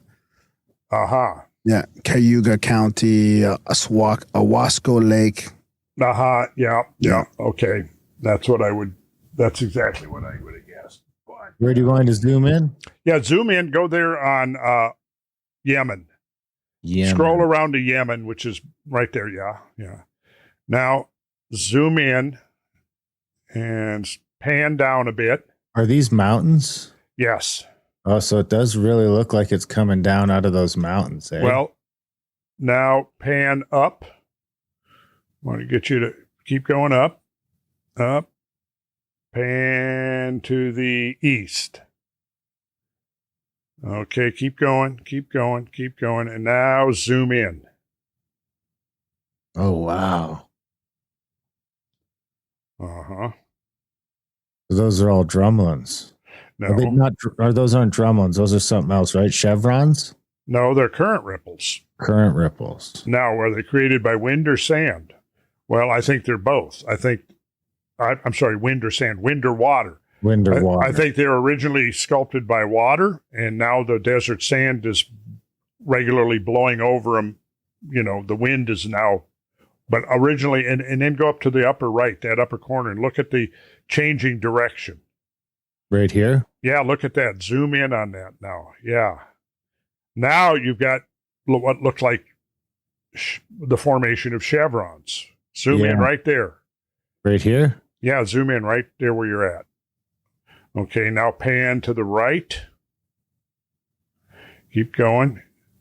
All right, so here we're getting to the chevron life. Keep going, and you'll see that they're kind of forming, almost chevron-like. So then zoom out, and you can trace those ripples right on up over. There we go. Look it up here. Oh, yeah. Yep. Into the Mediterranean. No, that's the Persian Gulf. Persian Gulf. Yep.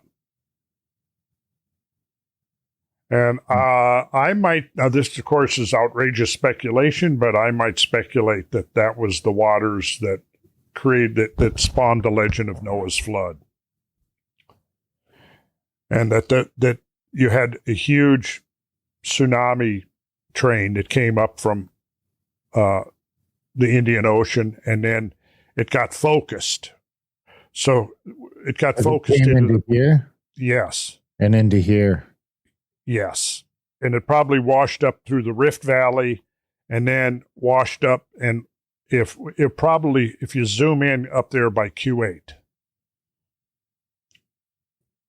Now pan down.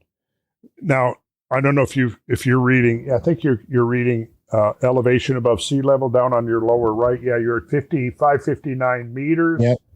Okay, so you might have had a tsunami that could have easily been hundreds of feet high, sweeping over this if you had a bolide impact into the Indian Ocean.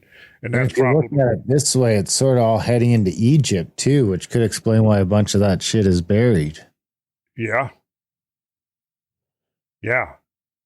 Well, there's a lot to be unpacked in this region for sure. Because then that wave would be sort of coming this way, right? Out of the bottom here? Yes. And go down to Madagascar. Okay. Now zoom in on the southwest of Madagascar. Okay. Keep going. Now pan over. Which way? Pan over to the right. Sorry. Pan over to the other. I'm sorry. Pan east. There we go. Okay. Keep going. Okay. Let's see. Stop.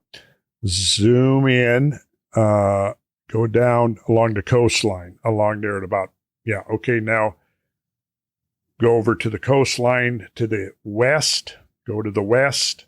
West. Okay, now zoom in right there. Whoa, look at those. These things? Is that what we're looking at? Okay, yeah. That's tsunami waves, deposits that have washed ashore. And if you pan to the northeast, you see that white-colored sand. Now zoom in on that. Okay, that is tsunami overwash right there. That's 94 meters above sea level. Okay, so that tells you that the wave was up there, that level.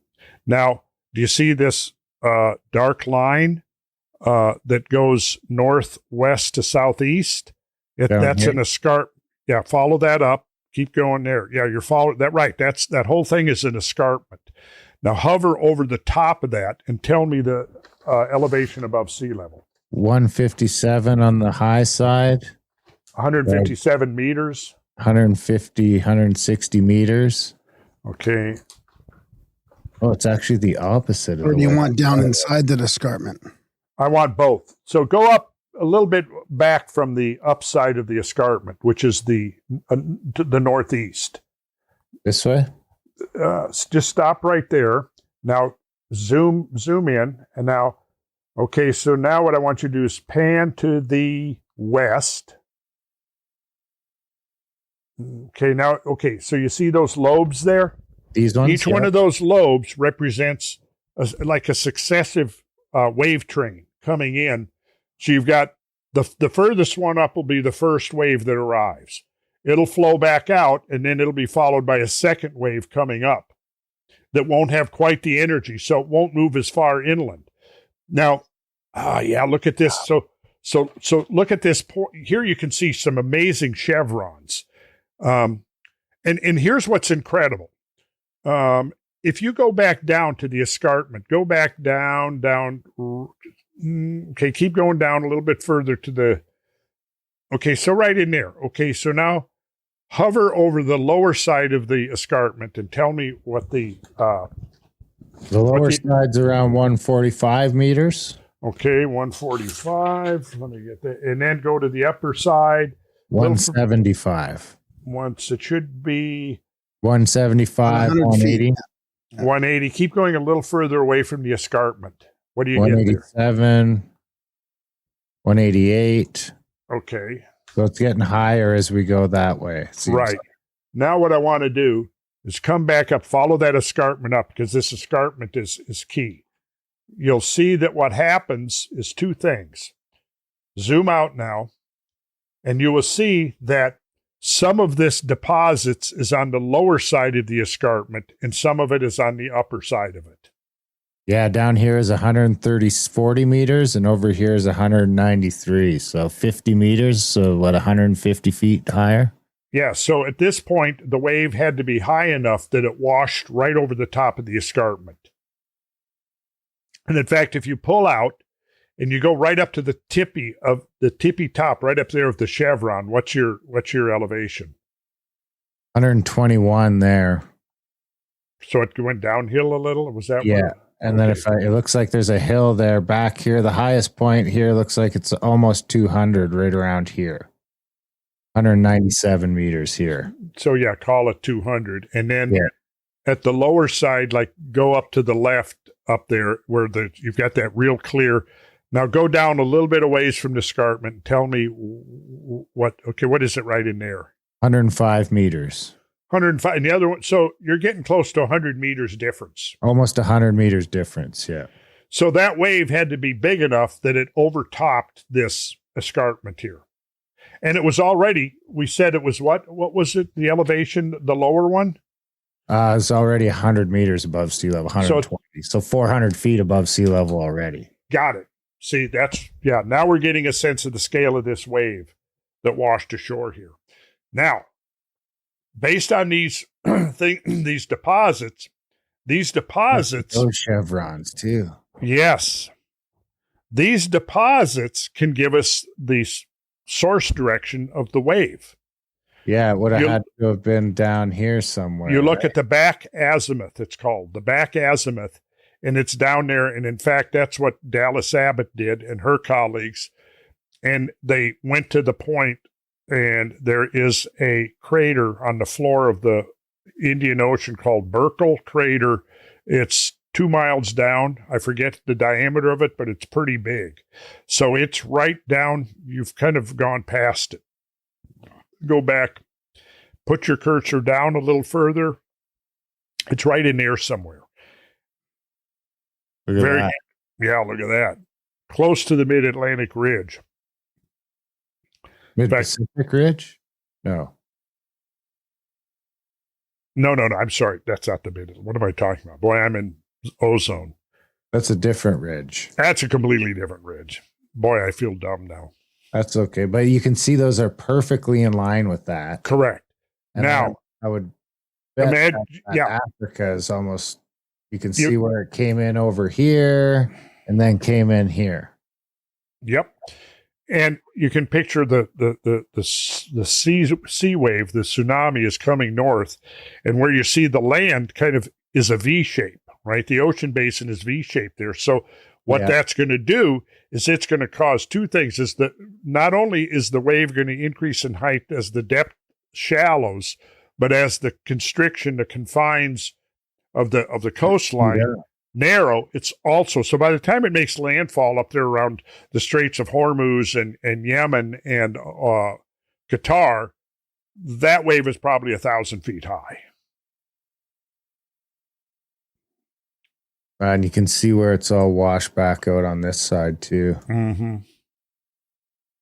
Crazy. Well, we're not going there anytime soon. No. Yeah, there's the town of Watkins Glen. Okay, good. Is this Google Maps or Google Earth? This is Google Earth. Okay, let's see. There's all kinds of stuff we're going to be looking at down there, but let's see. Let's see what Rainbow Falls. Click on that, and it should bring up a picture. Down there, yeah. Let's look at some of these erosion patterns. So go. Yeah, there, that's a good one. Zoom in on that now. Enlarge it if you can. Go full screen with that. I mean, you can begin to see how enchanting this place is and why Native Americans, I think it was the Iroquois who inhabited this region, told early settlers that there were little people that lived in these grottos. It won't let me zoom in any more than that. Oh, okay. Well, all right. Well, look at that's a good one, though. That's a good one, yeah.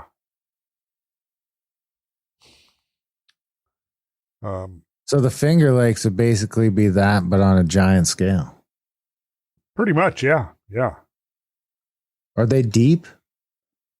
Let's see what I've got. Yes, they are. In fact, they're much deeper than they're way lower than sea level. But they are filled with massive amounts of sediment, which shouldn't be surprising. So now, what's interesting about this picture, Graham? Sediment. The erosional patterns? Well, yes. Let's get a little more specific than The little mini pothole in the bottom? Yes. No, it's not so little. Wow. I mean, it's 7 or 8 feet in diameter. Yeah, okay. And it's fairly deep. And it was not created by the modern creek. Right. That's the point you're looking at right there. Look at the next one. Here, this is... Better be on my toes here. I didn't know this was going to be because, there's another. Wow, look at that. Yeah. So this whole grotto topography down here is all sculpted by these catastrophic flows. And clearly, when you have potholes like this, you know that this is water that's deep and turbulent enough that it's creating vortices, powerful vortices. So don't go swimming there, probably. Well, now you can. Now you can, but yeah, you wouldn't have wanted. Yeah, Is this the same idea as what we see at Palouse Falls? Yes, exactly. You got it. You're learning the language, man. Yeah, look at this. Is Darren seeing this? Look at that. Yeah. And it's also the drumlins, too. Check this out. Rochester Basin. How curious that all of this stuff converges on the deepest part of this basin that has all of this weird erosion on the bottom of it. Does it look like that thing was coming from, like, that basin is kind of scoured out? Does that mean it was maybe coming from the southwest there and into that? Like, you know, it's not a total crater. It's sort of scoured, you know? It's right. like, Well, remember, this was a couple of 1,000 feet of ice over this. yeah. And so what's going to put the final etching onto this landscape is going to be the water flowing, right? Because, you know, you can bring in if a bolide came in and struck here and it exploded, well, generally when it explodes, just like most craters are round, even though the projectile comes in at, say, 45 degrees, like you used. And that's typically in the modeling of impact events, is to just use the default of 45 degrees. But the explosion creates a round hole, basically a round crater. Now, if you get down to, I think, less than 30 degrees, you start getting ellipticity to the impact crater. So that could be. Is that why the Carolina stuff, I forget what they're called now, that what's his name? We had him on the show. There's all those Carolina holes in them, but those ones are all elongated. So is that why we know they're ejecta and not impacts? Well, I don't. You had Carolina Tony Bays. What is it? The Carolina Bays? Yeah, you had Zamora, Tony Zamora. Is that who you interviewed? Who do we have on? The Dabbler's Den guy, right? Davis. No. Yeah, Davis. No. Who'd you have? I think it was Yeah, thank you. Yeah. Chris Cottrell. Chris Cottrell. Oh, Chris Cattell, of course. Yeah. All right. But I noticed in all of his on all of his pictures, none of them are perfect circles like we see in the No. They're all elliptical. Elongated. So that's because they're ejectica. They're moving fairly slow compared to. Yeah, and I haven't fully accepted the ejecta hypothesis. So you think those? In other words, the idea there's up there near Saginaw, Michigan, is it? Yeah, Saginaw Basin. Impact there. Yeah, and those were ejecta from it. The ejecta was ice blocks. Yeah.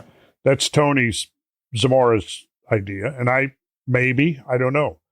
I initially thought that they were, because if you've got what you have when you have a projectile like Tunguska coming in at a high rate of velocity like that, it creates a conical shock front.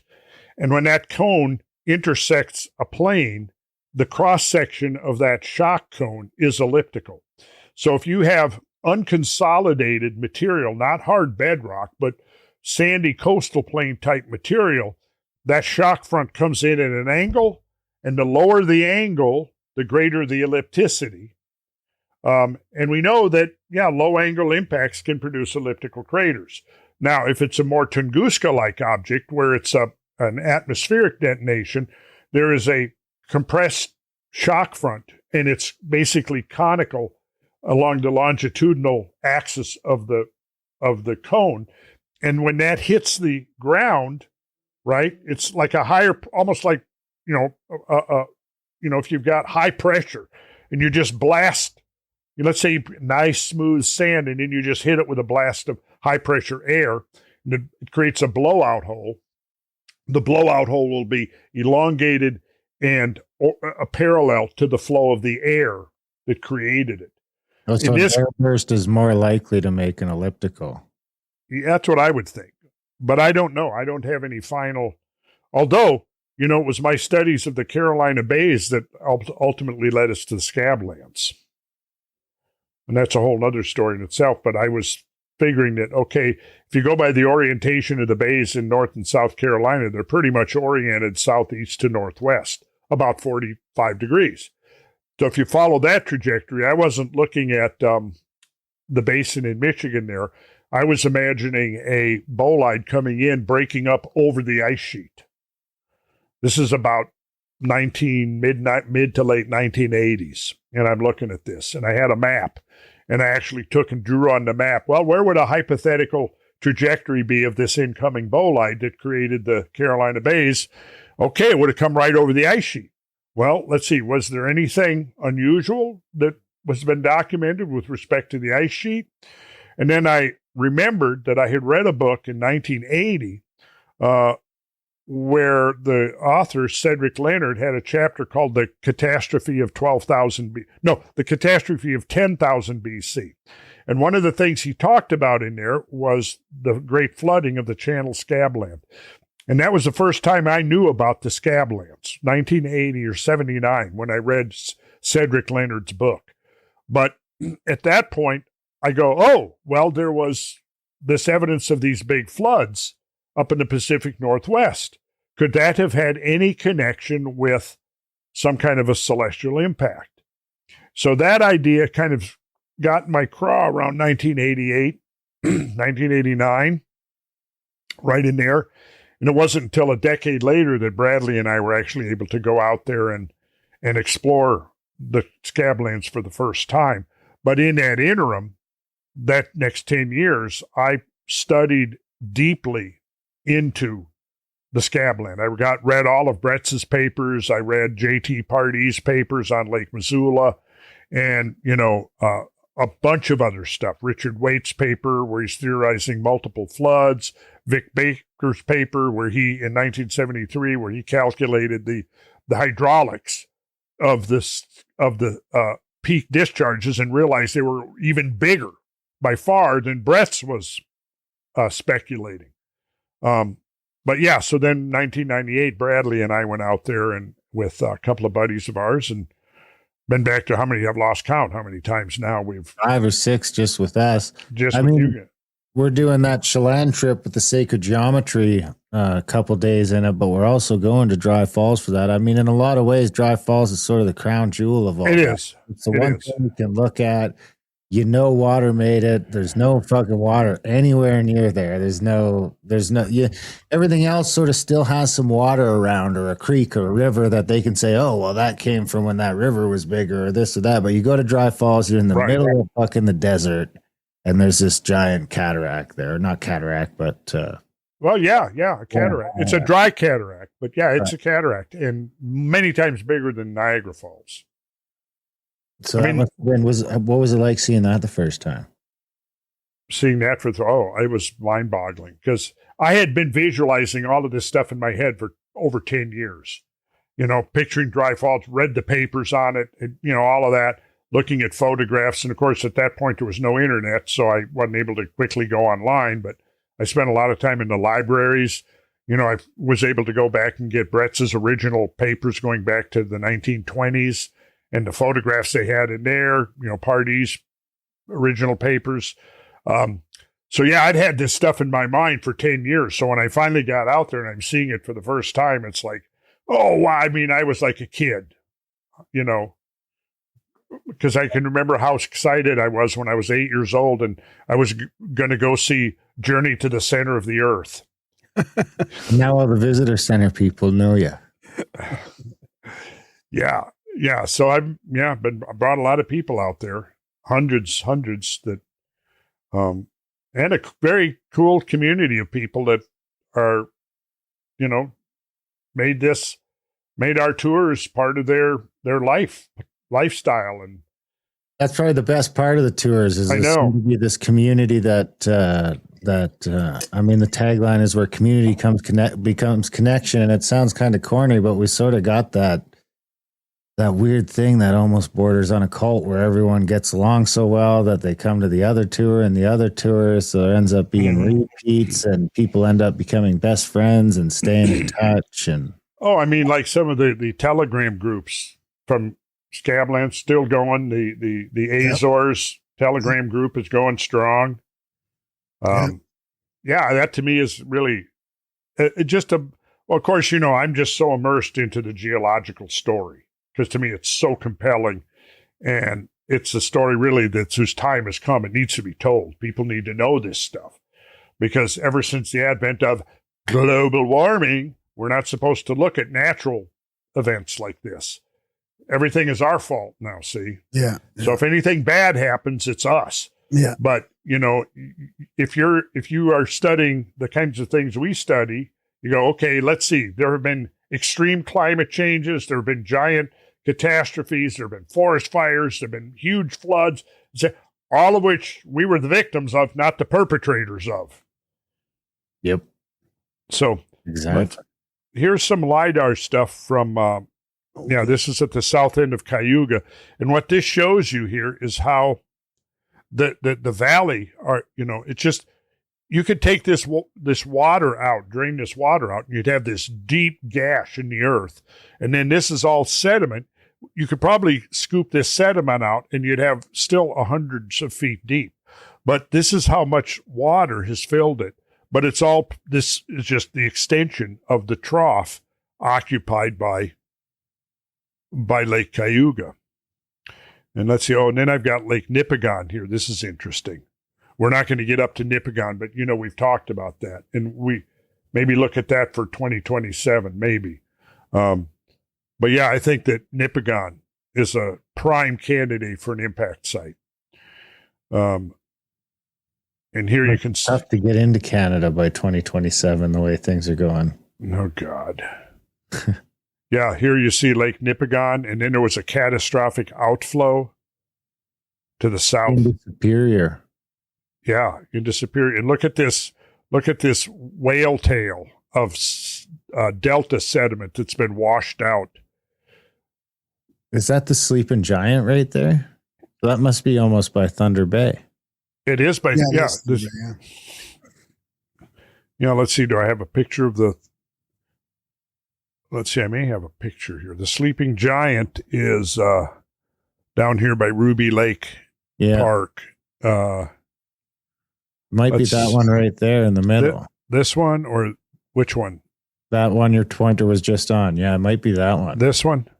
Yeah, that one or the one right next to it. Well, let's see. I forget which one it is now to even look at, because it really doesn't look that much like a giant. I mean, I remember being a kid and being supremely underwhelmed when there we go. They're like, we're going to see the sleeping giant, and I was super stoked. And then I was like, really? Well, I don't know if I get up there. I haven't been. I was up here as a kid. Actually, my dad drove us up there when I was probably 8, 9 years old. And I remember there was at one point, and I think it was the going back here. Let's see if I go back to this. Yeah, here you go. This is black sturgeon right here, which is very much like Moses Coulee. It's a little bit smaller, but it's basically a catastrophic flood trough that came down here. And I remember, I'm pretty sure we went to the rim of that. And I remember getting vertigo, standing there looking into it. But I was just a little kid. This might be, is that the sleeping giant right there? Could be. It's on like a pull-off off the road. It's not far from the Terry Fox thing. Okay. So these are showing routes of meltwater. So there's a sleeping giant. There you go, sleeping giant. Yeah. I don't know. I kind of see a sleeping giant there, don't you, Graham? Yeah, it's a little more obvious from that angle. Yeah. So Darren wasn't impressed, huh? No. Well, I was expecting a giant. I was a little kid. I was expecting I see. Well, now maybe next summer we go back to that and you'll be impressed. Maybe. Yeah, we can. I mean, it's beautiful country. Yeah, look at it. So here's the sleeping giant. Now, see, look, Darren, you don't know. I mean, the giant fell asleep, and then he got covered in debris and forests and stuff. And one day he'll wake up, and then he'll stand up and stretch and yawn, and then you'll realize. Well, I'll withhold judgment until then. And they have some magnificent slot canyons. This is definitely evidence of catastrophic drainage from Lake Nipigon right here. Wow. Look at this. That water at the bottom of that still? Is it still a river down there? Probably. Or is it dry? Well, there'll probably be, I'm sure there's a creek at the bottom. So yeah, let's see. There's Ruby Lake. Look this out. Ruby Lake occupies an elongated basin scoured by highly erosive floodwaters. Ruby Lake Overlook. I mean, the thing about up there is almost everything looks like that, and you don't realize at the time that it's because all the stuff in between has been removed. Correct. And here you've got basalt. This is not unlike some of the stuff we see in the scablands, columnar basalt. It even has the washout at the bottom of it. Even has the Yep. Good observation there, Darren. Yeah. Then you have a lot of these kinds of things. I think the main problem we were looking at with the Nipigon trip is there's just no place to, there's no infrastructure. Yeah. Now, how's this for a pothole? Devil's Crater. And then here's your, here's the pothole and here's the outwash channel. And, yeah, you can look at here's the pothole and you can see the whole outwash channel this way. If you took the trees off of that, it'd be really apparent. You can almost sort of see through them a little bit. Yeah, yeah. And then here, like you said, here's the wash up stuff here. And look at the canoe down here. That gives you a sense of the scale. Looking at this canoe down here.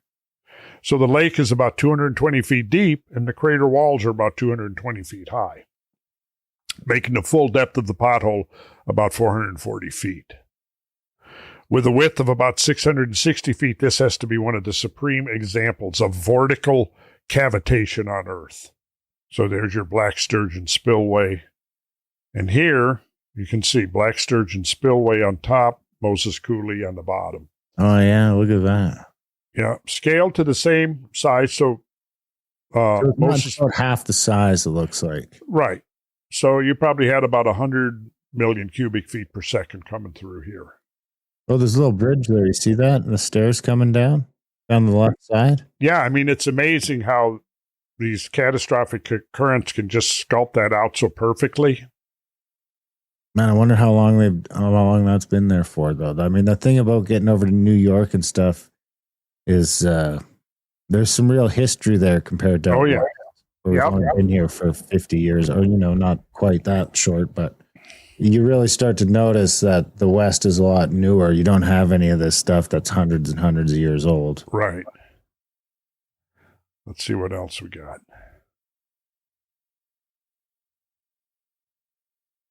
I mean, you can get a sense that, I mean, when you're there, you really do get a sense of, yeah, I can see how somebody would think this place was enchanted. Yeah, you'd never want to leave. Is that mostly state park around there? A lot of private property, a lot of rich people, I'm assuming. Watkins Glen is a state park. And we're looking at Watkins Glen right here. These are the glens, just like you have glens in Ireland. Okay, here's one where you've got some major water flowing in the creek. Man, look at the difference, eh? One's got I guess it's out there. It's probably more dependent on rain than melt. It just matters when it's raining. Correct. Although, you get a lot of snowfall. So in the spring, you're going to have the spring melt that's going to augment the flows. Let's see what else we got here. Yeah. And here, look at this. Look at the sculpting here. You can see the vorticular sculpting. Oh, yeah. I mean, it's an amazing place. Look at that little slot back there with the water going through it. It really is something else. Yeah. Doesn't look real. Well, yeah, and here, see, look at you can see the effects. So you had multiple vortices. So the water was well up over the top of the grotto here. And within that water, it's moving fast, swift, because you have to have a high degree of energy and shear forces being generated against the channel walls to create these vortex. I mean, these are literally almost like underwater tornadoes. That's how you have to visualize. So there would have been one right here. There was probably one up here. And then you get downstream, you can see this rounding. This is water vortex. Are those pretty deep too? Well, I've been in them 4, 5 to 6. Some of them were over my head. Some of them I could stand up in, like up to my chest, but it can also vary a lot, depending, like you said, on rainfall. If it's later in the summer, these things will shallow out a lot. We'll be there right at the tail end of summer. So I think when we're there is going to be a nice time of year to be there. It should be. We'll have a busy fall because we're back to back. We got beginning of September and then beginning of October. Yeah, I mean, it's really magical when you're in this place and the sun is filtering down through and you get these cool lighting effects and then the water. I mean, it really is. It's one of the most magical places I've ever been. Is that the whole area? Or is that just Watkins Glen, or is the whole sort of? Oh, this is just Watkins Glen. I mean, each of these big lakes has some of its own. That feature the south end of each of the lakes? Yeah, it's different. We can go over and we can look at some of the other places. Let's see. This is Lower Falls at Enfield Glen. Okay. So yeah, this is a different Glen than Watkins Glen. Yeah, this was looks like it's about 10 miles south of Ithaca. Okay. I just followed that same channel down. You can sort of follow the channel down. You can sort of guess where the features are going to be when you can understand what the landscape's looking like. Right. Yep. But this one's got that same sort of idea through there with it's unbelievable, really. That looks like a popular one. But we're there during the week, so it shouldn't be so busy. Yeah. Yeah. Actually, I went there. I don't remember if we swam, but I definitely went there. That was some of the native peoples there. Yeah, I was able to get to that. I mean, really, I just went and followed this thing down. Then there's the Buttermilk Falls. Yeah, go to that. Buttermilk is nice. That's a nice, slow, cascading one. Uh-huh. There's another one of them pools you were talking about. Yep. Oh, look at that. There you got a pedestal rock. Yeah, it's like Chimney Rock, a little mini one. Exactly. And that's a very typical, out west, they're often called hoodoos, but they're a typical byproduct of catastrophic flood erosion. I guess the big difference is that Chimney Rock is so fucking high up and it still looks like that. It still looks like that, right? There's another pothole in a drainage, it looks like. Yep. So this is another spot I believe that was on the itinerary, so. Buttermilk Falls? Yeah. Uh-huh, yeah. Looks like it's something else. And then that was just at that lake. I mean, we start in, where's Buffalo? Where's the falls compared to this? That's sort of where we're starting from. That is to the west. Yeah. We'll be coming from this side. See what this one looks like. Yeah, that one's kind of lame. It does seem like it's the south side of them that's compared to the north. The north looks a lot more, looks less catastrophic. Yeah, the north end of the lake, yeah. Yeah. Because, see, what's happening there is that the water it's like, imagine this big surge and it's moving uphill as it comes into the Alleghenies. Then it has to reverse and flow back out. Part of the thing is on the north end, you're going to have a lot of outwash sediment that's going to tend to bury differential topography. Yeah, you can really see it even on the depth of the lake, right? Both of these lakes get deeper and deeper the south you come. That one doesn't quite have the same channeling effect as the other twos did. Those two big. Oh no, I'm not far enough over yet. That's why. Look at this. Yeah. It was. I did a little research on that, and yeah, it is named after you. Darryl. It's named after me. How'd they know? So I think we need to go to Grimes Glen then. We're probably home of the oldest fossil tree found and mounted by D. Dana Luther. I don't really know what that means. Oldest fossil tree found and mounted by D. Diana Luther, Naples, New York. Now in the State Education Building in Albany. Well, we'll have to stop in there. You can go in and you'll tell them, I'm Darren Grimes, and I'm here to reclaim what is mine. Wow, look at that one. Yeah. Okay. That's Grimes Glen State Park. I think that's my cave. That is, your personal place of refuge in times of... My little hideout. Well, I hope some people do decide to join us. It's going to be a good trip. We do have a busy fall with 2 trips coming up. So the Finger Lakes, though, we've never done that one yet. I've never even been to New York, so I'm pretty excited to get over to the east side. Well, I don't blame you. It's a wonderful place. And let's see. So, you're standing on the ground and you're just looking at this hill. But, then if you go from the air, or above looking down, that's when you see that you got hundreds and hundreds of them.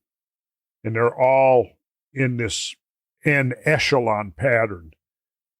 which tells you that the formation of them, this isn't just an isolated hill that's formed by some local something that happened here. It's part of this huge pattern that covers hundreds of square miles that has been shaped by these huge subglacial floods. It actually looks like we're going to the Cornell Education thing, the Science Center. Yeah, I wanted to see that when I was there before, and I think it was closed when we were there. But that's cool. Let's see. Then there's Fillmore Glen State Park, as I see on the itinerary as well. Watkins Glen State Park, the one we were just looking at. Yep. Letchworth State Park. Yeah, check out Letchworth. Letchworth? Ooh, yeah, that's right. I remember that now. Did visit there. This is Letchworth State Park. There's a ton of waterfalls. It looks like we'll see a ton of waterfalls. Oh, yeah. Oh, look at that big canyon, eh? Yep. And then you got this point coming off here. So is this where the water switched directions? Is this a fork? There's a place right up on the southern shore of Lake Ontario, where the waters of the lake have eroded a drumlin. And let's see if I can remember. That's a great picture there. Yeah, look at that. There must be springs up. Is there springs up there? Is that water all coming out of springs? Well, it's probably being augmented by springs, no doubt, but I'm thinking it's mostly, runoff from the uplands, like, the Adirondacks. So this is along the southern shore of Lake Ontario, wherever the drumlins have been truncated by the water. At one point, the water level of Lake Ontario was much higher. In fact, it was probably right up over this embankment here completely. But yeah, so then the water receded and it left this behind. So if you were to look at this, from above, you would see that this is actually phases or transitions into a drumlin. So this is like eroded section through the drumlin that would have originally extended on out into what would be the lake. Are those all glacial melt then, those lakes? Or those leftovers from the ice sheet? Yes. And this would have been glacial till. This is the stuff that I was talking about that is under the ice sheet. Let's see. That must be the same idea. There's so much more water there compared to up in Manitoba, though. But Manitoba's got that same sort of idea. The interesting thing about the Manitoba lakes is you can walk into the things forever. You go out 100 feet and it's still only 2 feet deep. So, Chimney Bluffs State Park.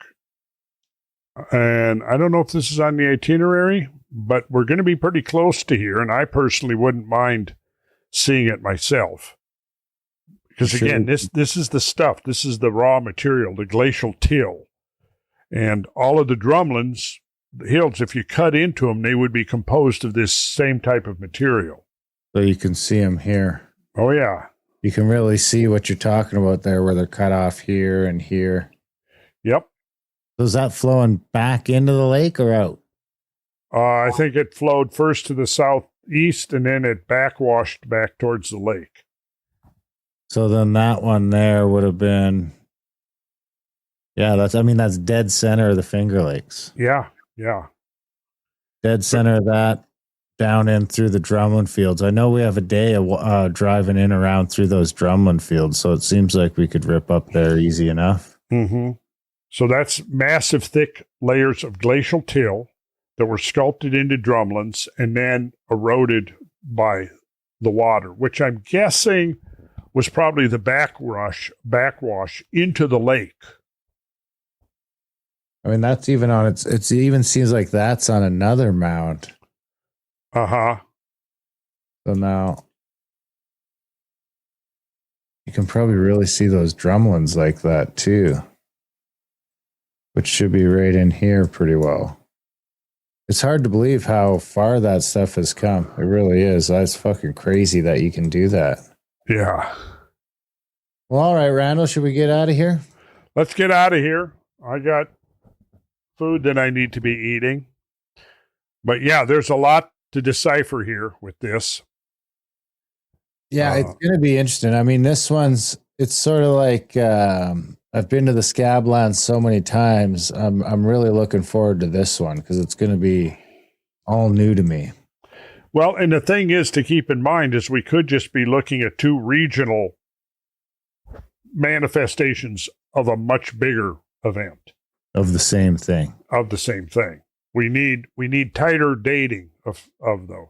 And even if it wasn't, I mean, clearly, if there was a phased meltdown of the ice sheets, which is what it appears, I mean, are we talking about there was a giant input of thermal energy out west that caused that melting, and then this was a different one? Or, we didn't get into the where I've been going with my research is by studying the subglacial topography, principally drumlins, using that to decipher where the impact events occurred, specifically where you had hits on the ice sheet.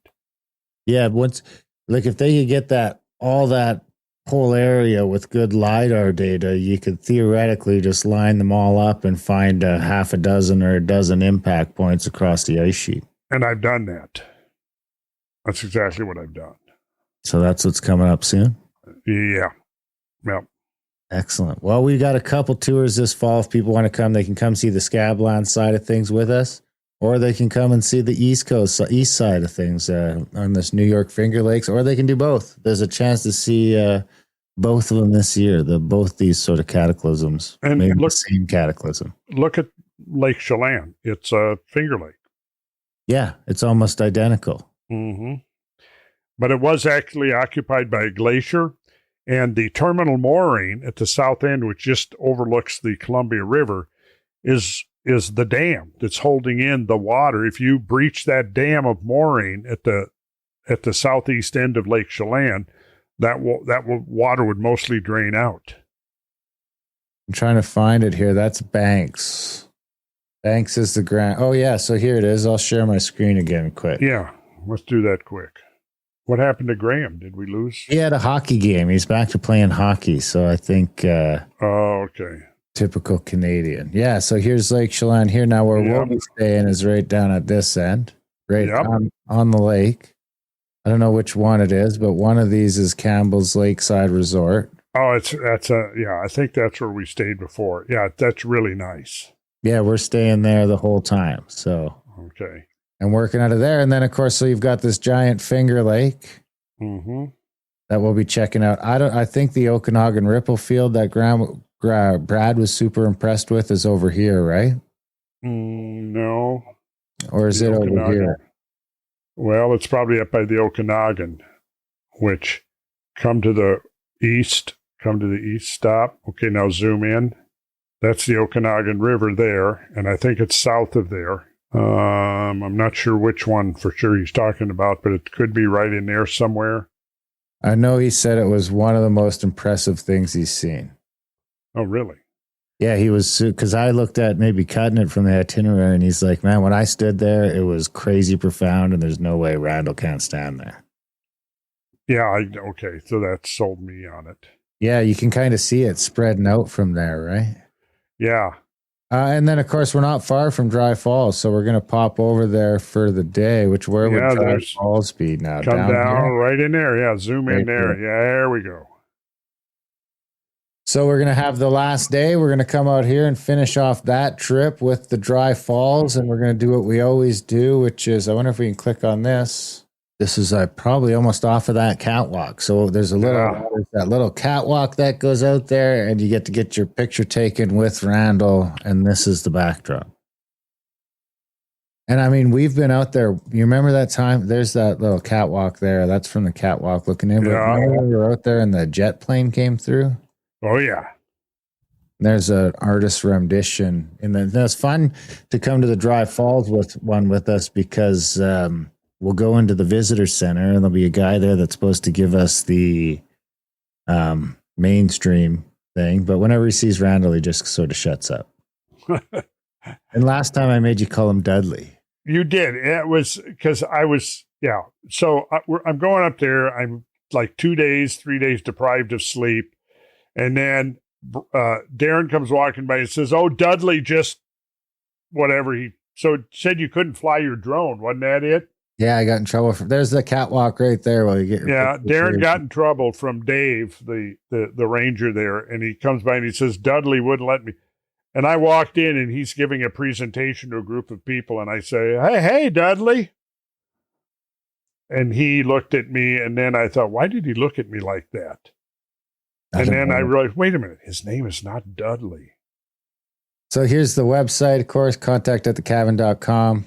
There's Randall right there, world-class guides. There's Randall with, I think that's Bruce holding the sign for you, right? Looks like it. Yeah, he was kind of the designated sign holder. Yep. And then here's you and Dave Matheson at Dry Falls. Yeah. And then this one has got to be, this is you again. That's Steptoe Butte. That's Steptoe Butte. At sunset. Right? Yeah. What a shot, eh? I know. I believe this is Chuck got that shot. Yeah. So if people scroll down, they got the tours right here. All of our tours: Serpent Mound, Easter Island, Sicily, Sardinia, Malta. Sardinia looks amazing. When is that? 2020. I think I'm going to try to make that one. If you want to come, you just let me know. I mean, I'll send you the itinerary. It's phenomenal. Yeah, I believe it. Sardinia, I was most excited because of the Hypogeum. But then, so we started out, I think it was like basically 4 days on each or something like that. And then we ended up taking a day off of Malta and a couple days off of Sicily because there's something like 200 sites on Sardinia or more. Wow. It's almost nonstop. And a lot of the Cyclopean stuff. It could be the single most impressive place I've seen from the megalith standpoint. But people can pop in here. Here's our New York Megafloods tour. We got a rough itinerary. 162 days until we go. And then we got the other one here, which is the Chelan one with Scablands, Sacred Geometry, and Rift Valleys, which is another one. So we've only that one there. We sold one ticket so far. It's only been on sale for a couple days. So, but can you? I'm wondering if you can guess who bought the first ticket. Peter? No, close. Keith. Where would that have been? Keith, the British fella. Oh, Keith, right? Keith. Okay. Yeah. So he's coming to that one, and then we've got a bunch of regulars already coming to the New York one. Ed and Renee are going to be there. Awesome. Alex is going to be there. Yeah, it's going to be a good time. I mean, this is sort of what happens is once you come to one, it's hard to not come back. I know. Which is probably why we're still doing it. Undoubtedly. All right, Randall, you want to go eat? I do. And then probably hit the sack. It's getting on 11 o'clock here, isn't it? Well, yeah, that sounds about right. It's getting dark here, so. Yeah, okay. Well, all right, Darren, I'll talk to you soon. Sounds good, brother. You have a good one. It's good talking, and we'll catch up real soon. You got it. Okay.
Scratch, quit living these lies and become